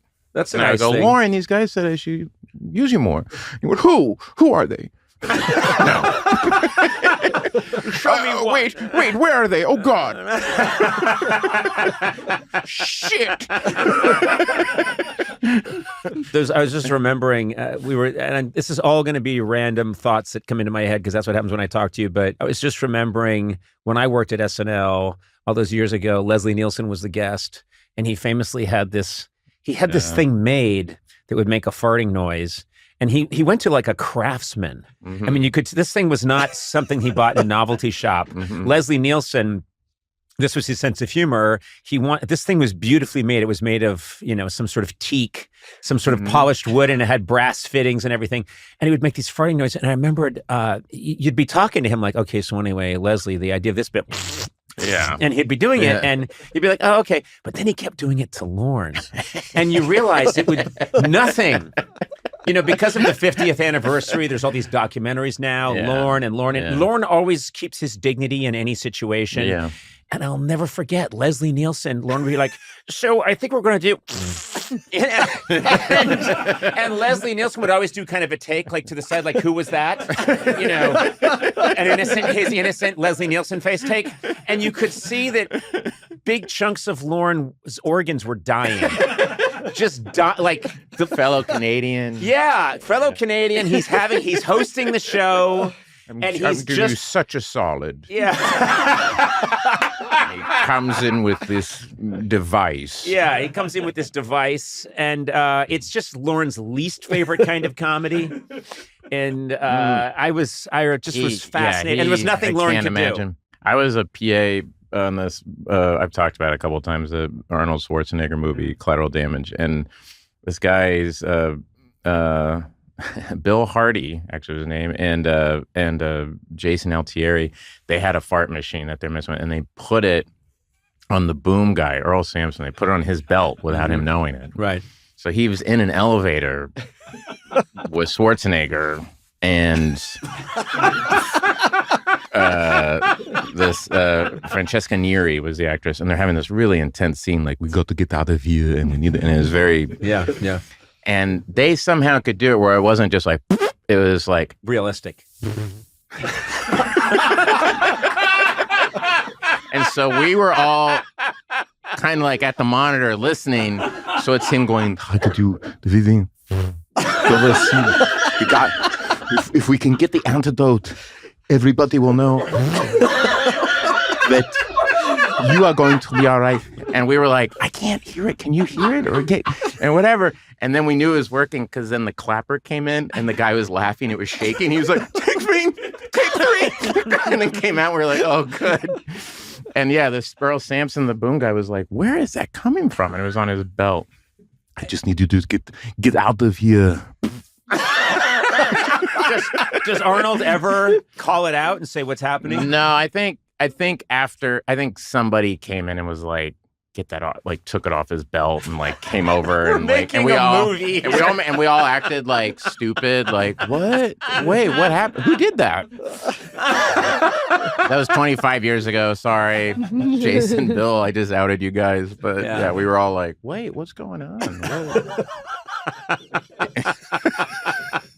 But it was so perfect. It was too big of farts. It wouldn't have worked. It had to be little, if it subtle. had been the Leslie Nielsen type that's variety, that's too much. Lauren would have liked this. He would have been like, it's not wet.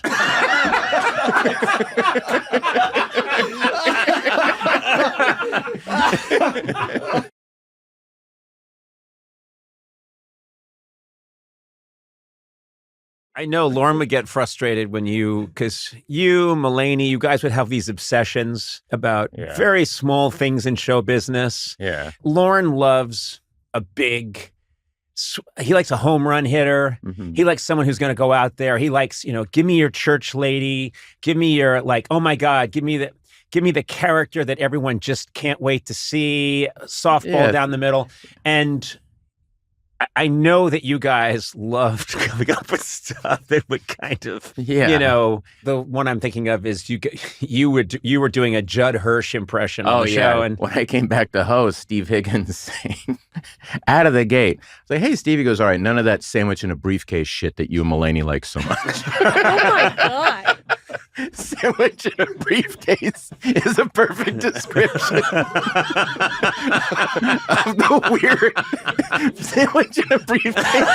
Made me laugh because that's so accurate. Where it'd be like, and I remember, we had a sandwich in a briefcase in a sketch and it got cut, and I told Mulaney, he wasn't there. Can I just share the concept real fast? Oh yeah, sure. Oh, sorry. Yeah, the concept of those sketch, we'll edit here, everybody. Okay, and 3, 2, and 1 and 2 and it was called Knish in color, and it was I remember this. It was a oh gosh, it was a cop show, a 70s cop show.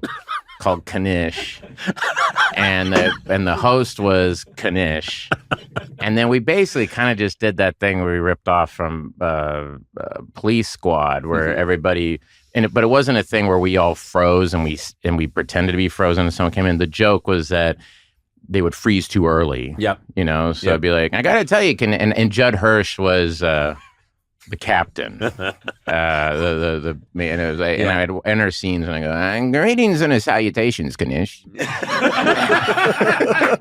I say, you're right, Knish. Mayor Giuliano was setting all those fires.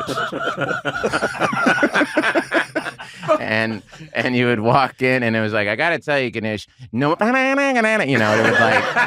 would freeze too early. Yes. But it was a thing that John and I would and Fred would get on it too, where the ideas that we would try that Lauren would just be like, no, like super arcade. Like we want to do one thing about Time Life. It was a guy, me and Fred, recording Time Life.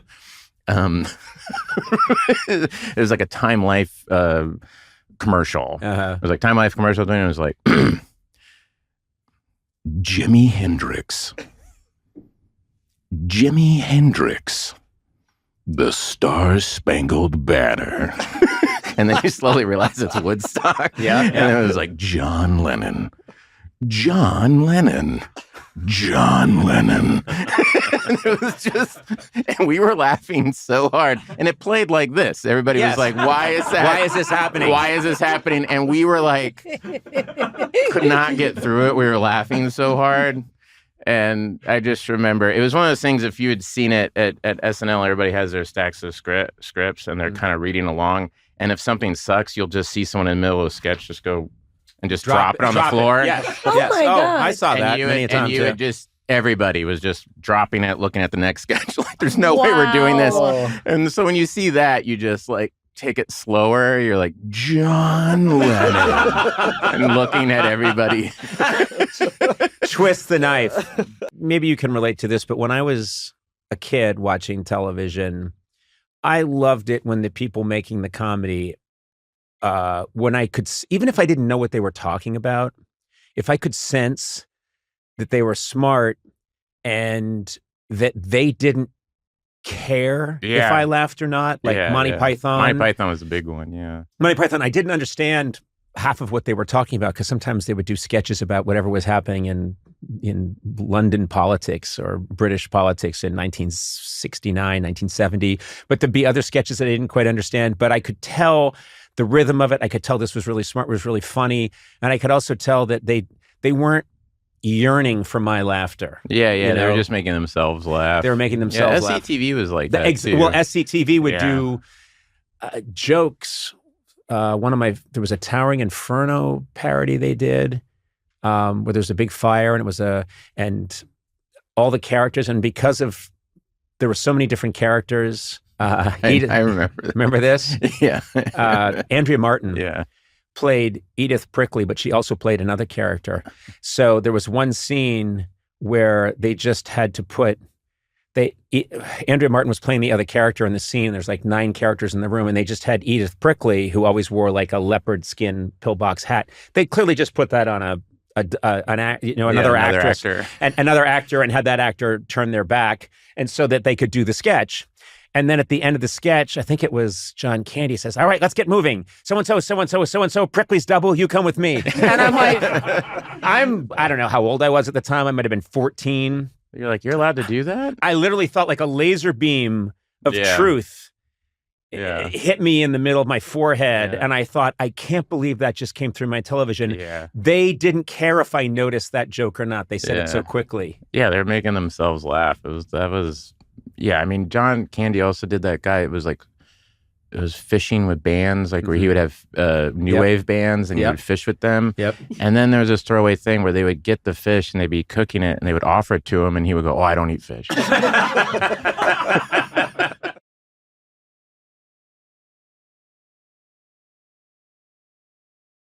When I was a kid, I watched old movies almost exclusively. Yeah. And I'm bringing this up because I want to bring it around to Barry.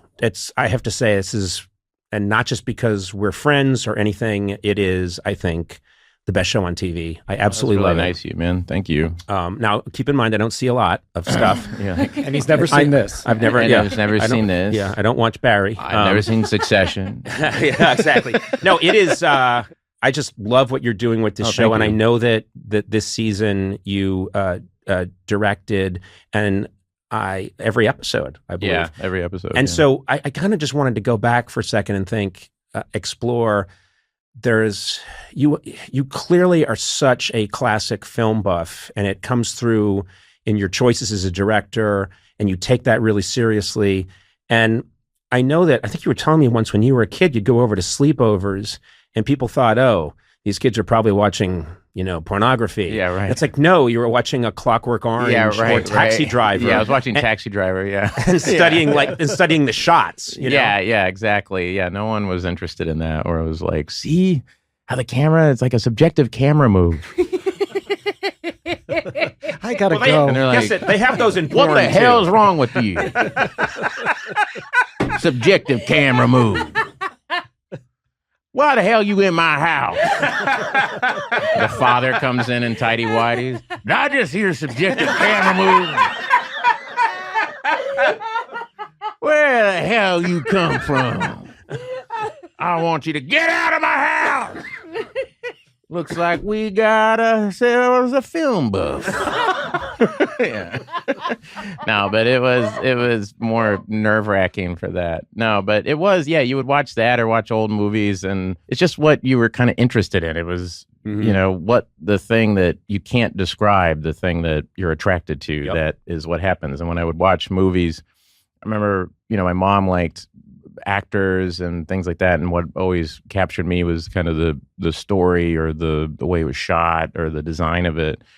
And just recently, I have 3 daughters, and I showed them Rear Window, and it was fascinating because it started and they went, "Dad, this is like old, 13, 10, and 8 are their ages," and they're just, "This is boring. Why are we watching this? Please, no." And then as it went on, they were getting more and more into it, and then it gets to this point, which is one of my favorite parts in any Hitchcock movie, if you can remember the movie where Grace Kelly goes and gets in the Raymond Burr's apartment. Yeah, the killer's apartment. The killer's apartment, and he comes home, and then there's that great moment where she finds the wife's ring, and she has the ring, and she's trying to show Jimmy Stewart across the street, like, I found the ring, and then the camera pans up, and Raymond Burr is seeing that she's doing that, and he looks right into camera. He sees Jimmy Stewart that Jimmy across Stewart's the street. watching. So he now knows I'm being watched, and I now know what's happening. And when he did that, all 3 of my daughters just went, and I thought, okay, this guy made this in the 50s, early 50s, and there's just nothing that you can do whatever you want in movies, whatever. But if you have good storytelling and good craftsmanship, this is what you get. It's timeless, and it really made me, that's why I keep going back to those, because it's just the bare bones craft of it. Hey, whether you're stuck in traffic or streaming your favorite podcasts, that's where I come in. It's important to have a network you can trust wherever you are. Say it with me. T-Mobile. T-Mobile. Yeah, you didn't really have to say it with me. Oh. But it is your network. I'm excited about T-Mobile. Yeah. They're killing it.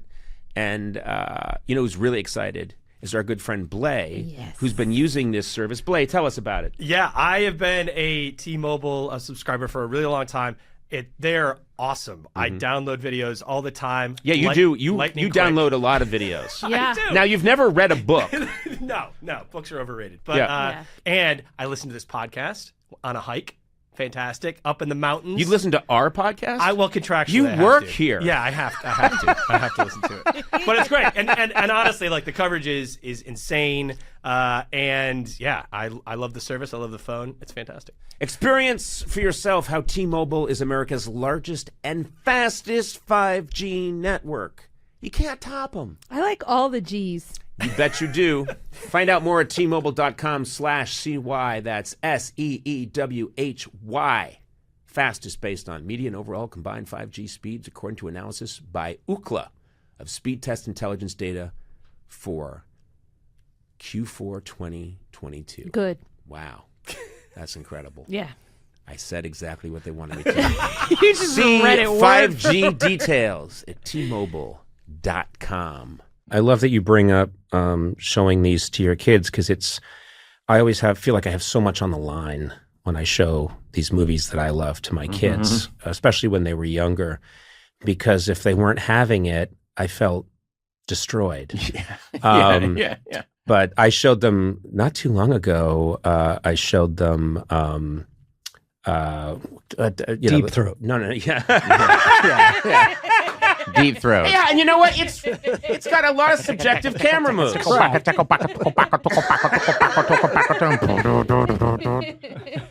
I don't remember this, kids. I don't remember this part. I'm sorry. I saw this in the theater. I was wearing an overcoat in the 70s.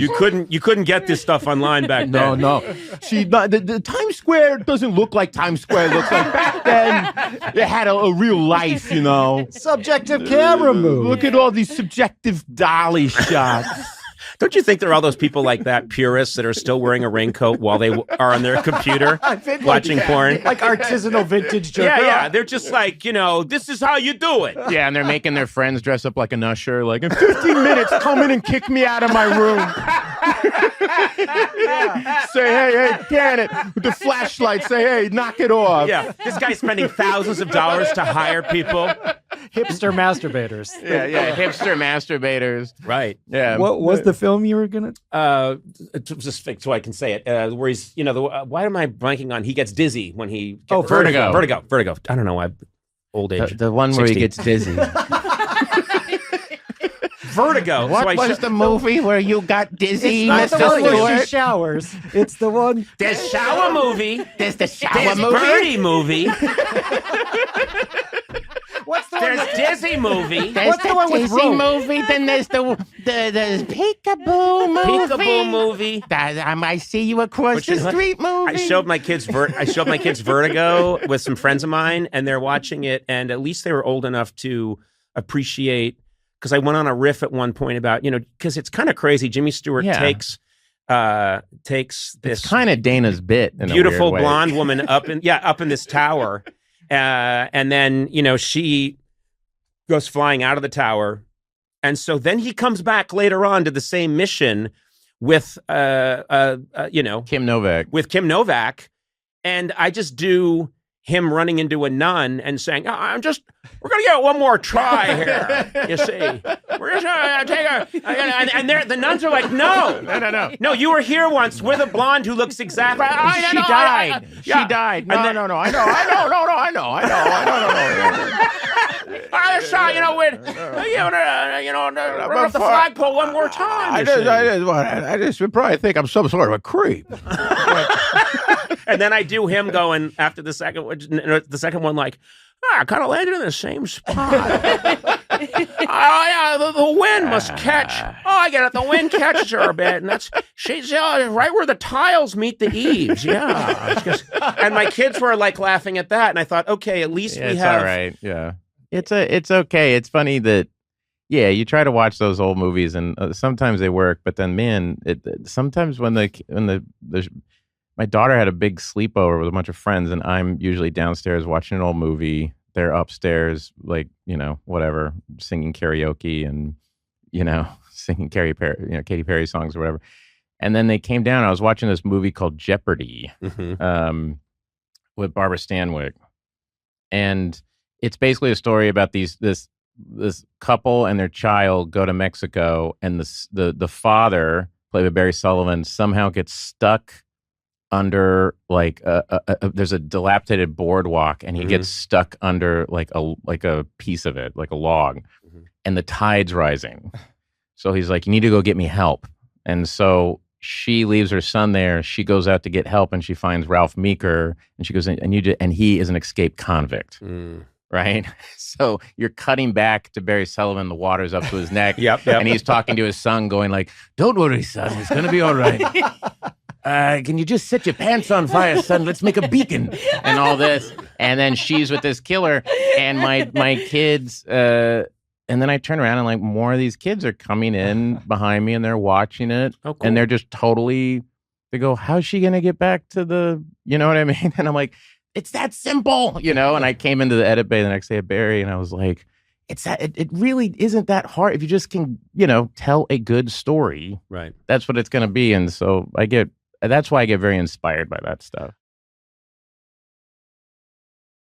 I will say that when you come on the pod, or even when I just get to hang with you, I laugh myself sick. I'm sore from laughing at the stuff you do, and it's so much fun to be around you, whether we're recording it or not. And I'm remembering now, I had this party at my house, and you showed up, and we hadn't even greeted each other yet. There's a bunch of people there at some holiday party, and you show up over my shoulder, and you're I want to remember this right, a Germanic guy from the late 19th century who you immediately said this, you laid it out immediately, and I knew exactly what it was, but you just came up to me and you'll remember what it was, I think, but a guy from the late 19th century in Germany who had fought me in a duel over a woman and lost, but now you're putting a brave face on, and your arm doesn't work because of the dueling, and you walk up to me and you were congratulating me on my house and my wife, and trying to put a brave face on it all, but seething with resentment. Yeah, very nice, O'Brien. And it seems like you've done very well for yourself, O'Brien. I see. And you would say, "Oh, this is my son," and I go, "You have a son." Yeah. With the woman that you love. Yeah, it's like, very well.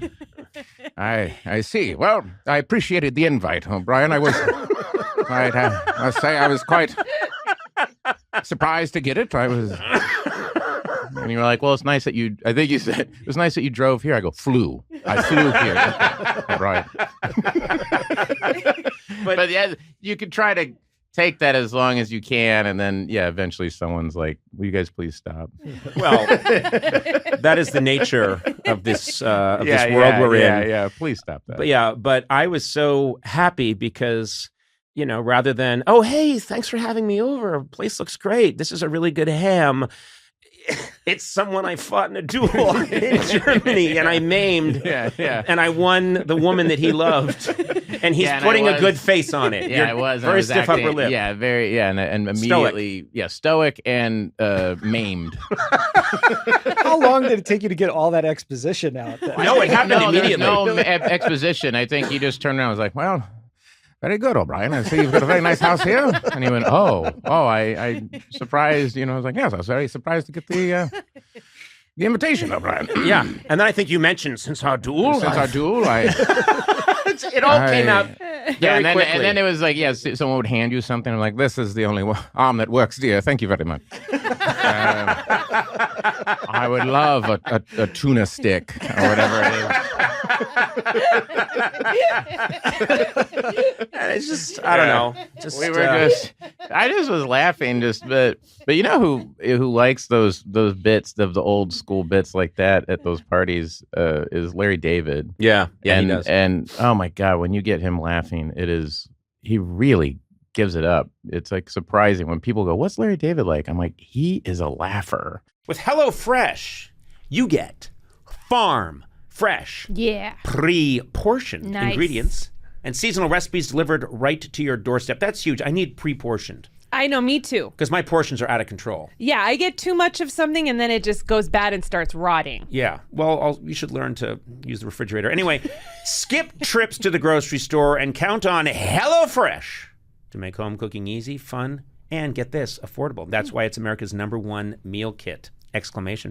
Now, Sona, you've used HelloFresh. I have used HelloFresh. And you've cooked up some nice meals for Tack. That's your husband. Yes, I have. And you know what I like about it is that it does come all in one box. It's stuff I would never normally cook on my own, and it have everything you could possibly need in the box. You know when you're making a recipe and it's like, I'm going to make clams Alfredo. Yeah. And you've got everything, and then you get to the very end, I don't have the clams. Oh, no.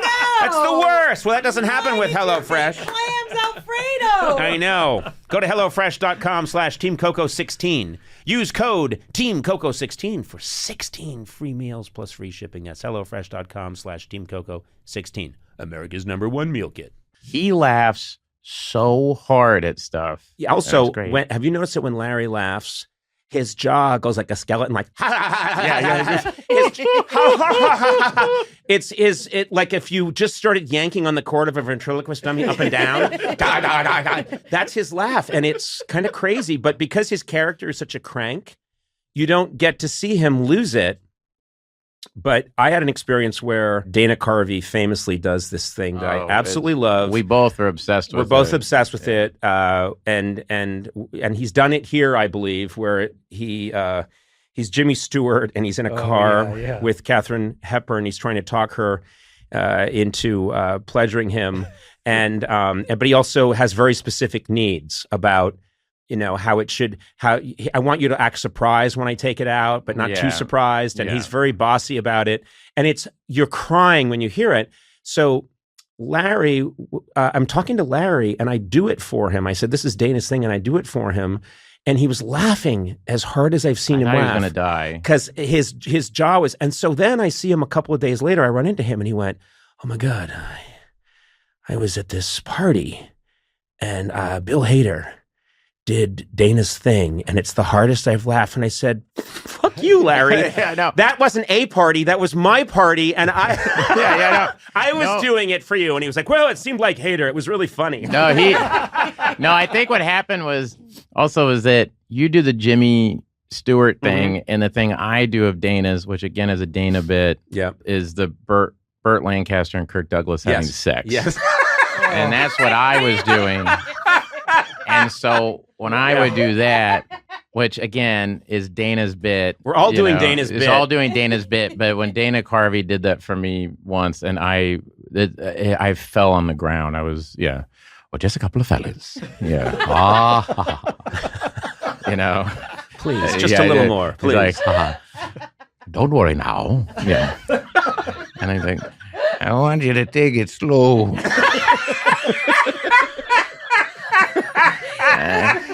I want you to.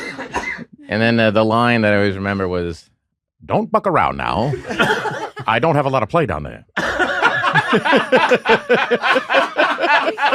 And it is an old Dana Carvey bit, but when he did that, when he hosted when I was a cast member at SNL, and when he hosted, it did become a thing where I would just ask him, well, could you do this? Or you could, I was just following him around like, a puppy dog. I was doing all the stuff that, asking about, Phil Hartman stories and, everything, that was the thing. Well, he is, fortunately, that nice combo of one of the funniest people ever and also incredibly nice. Unbelievably kind. And probably to a fault, people pleaser. But we took Dana out to lunch. We were here at the studios, and then we did something, and then we went next door to get lunch, and a couple of writers came along.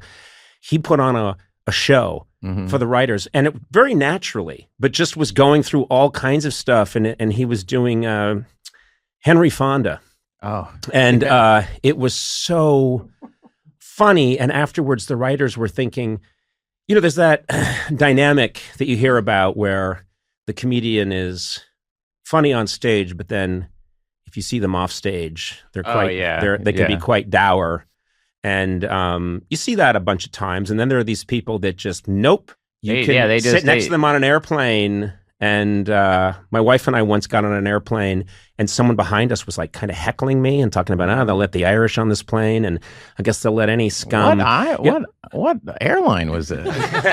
Aer Lingus. That was the part that shocked me. Yeah. Well, let's do this airline. It's like, welcome to the airline.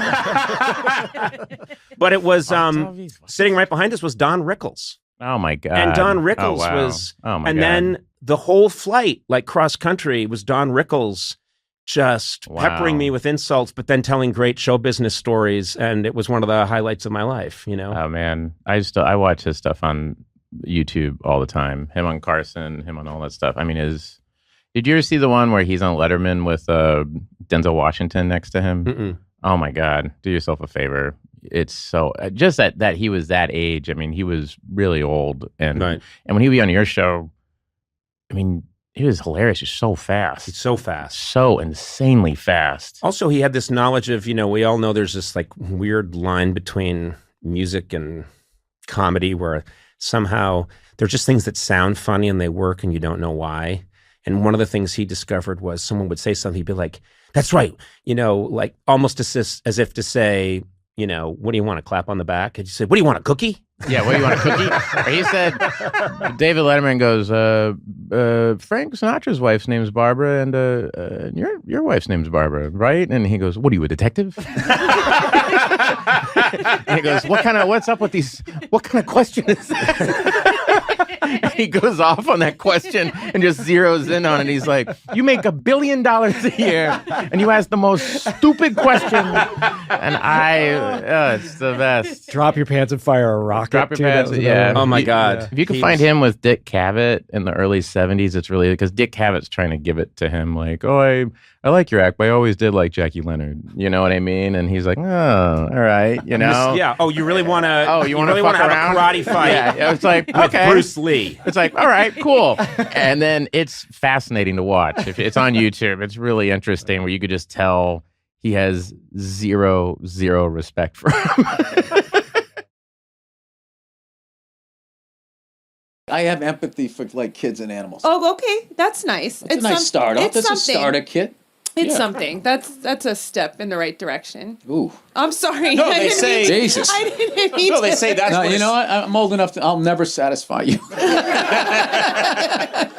That's a step in the right direction. They say that is what would separate you from, say, a sociopath, a serial killer, is that you care about animals, you care about children. So that's good. That's good news for you today. Because I've taken those polls. You ever see that poll? Are you a serial killer? For the test. Yes, I have taken that test. It has not gone well. Yeah, exactly. After the fourth question, you're like, all right, let's. I don't need to take the risk. Do you laugh at the pain and misery of others? I think we got that one. If it's on TV, and I don't look, I don't.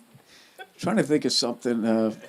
Yeah, no, I think I do. Every time I saw that guy wipe out on his scooter, oh, it was amazing. He was this older guy. Well, that's always funny though. People falling always. Wait, an older man was on a what? He was on a scooter? He was on a scooter. He was riding like a Harley, and he came whipping out. It was one of those. I was on the other side of the road, and there was this concrete divider, and he was going too fast, and he couldn't make the turn, and he hit the concrete thing, and he high-sided and went like up and over. Just like landed and just slid on his face. Oh my God. And I had to stop my car, right? And I was the first guy there. And he had rolled over on his back, and I walked up to him, and he was just like unconscious, just going like, he's like spitting teeth. Well, get to the funny part. Oh my God. The funny part is when this cop finally shows up. The guy was like fucking like 55. It's like, should he have been retired by now? When did you start becoming a cop and you're still driving a cruiser? So he pulls up and just completely could give a fuck. He just walked up to the guy. He had his hands in his pockets and he just looked over and he just goes, "You all right?"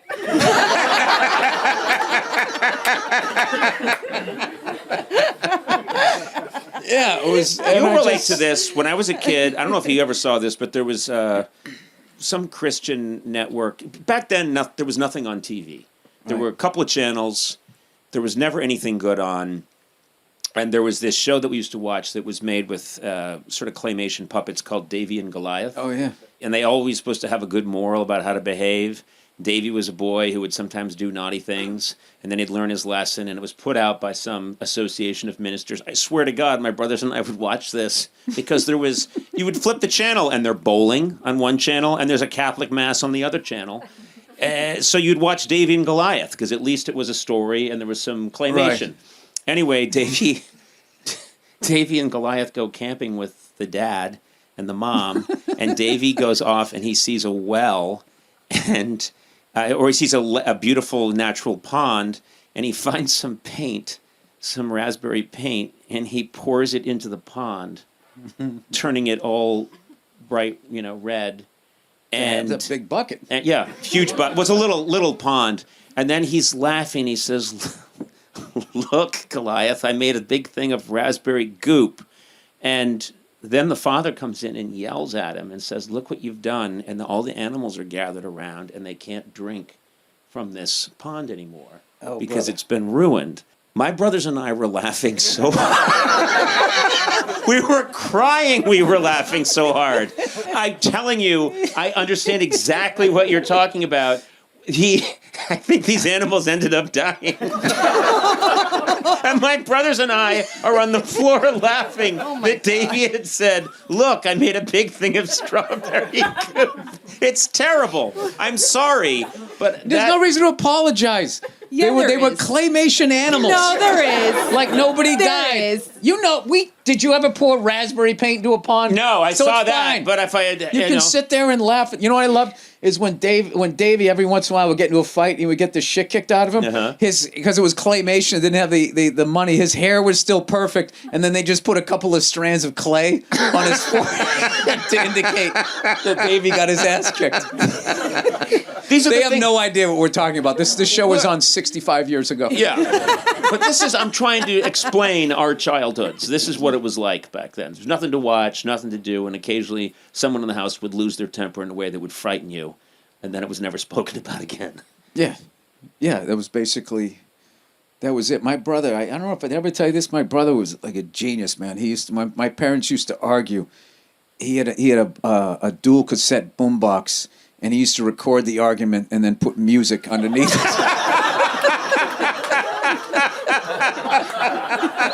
And one of the greatest ones ever was he put Led Zeppelin "No Quarter," which has this really John Paul Jones plays this haunting keyboard. It was right there. It was scored perfectly because it started off slow with them going back and forth, and then gradually, and just Robert Plant, "Close the door, put out the light." And right as Bonham's drums, came in. My dad, fuck, no, get the fuck out of here. Dude, we used to listen to that fucking thing for like years. And then we finally played it for my dad, and he laughed his ass off. He was like, I thought it was hilarious. He thought it was fucking hilarious. He never understood anything. We had him watch The Great Santini one time, hoping that he would get it, and he didn't. He ended up just loving the movie. And just walking around going, "I am the great Santini." We're like, no, it's about a dad who's very abusive to his son. Yeah, who loves his family but doesn't understand that he's slowly killing everybody. Yeah. And your dad watched that and thought, "Thank you for showing me he thought this uplifting film about how we should all behave." It was like Sleepless in Seattle. When Harry met Sally.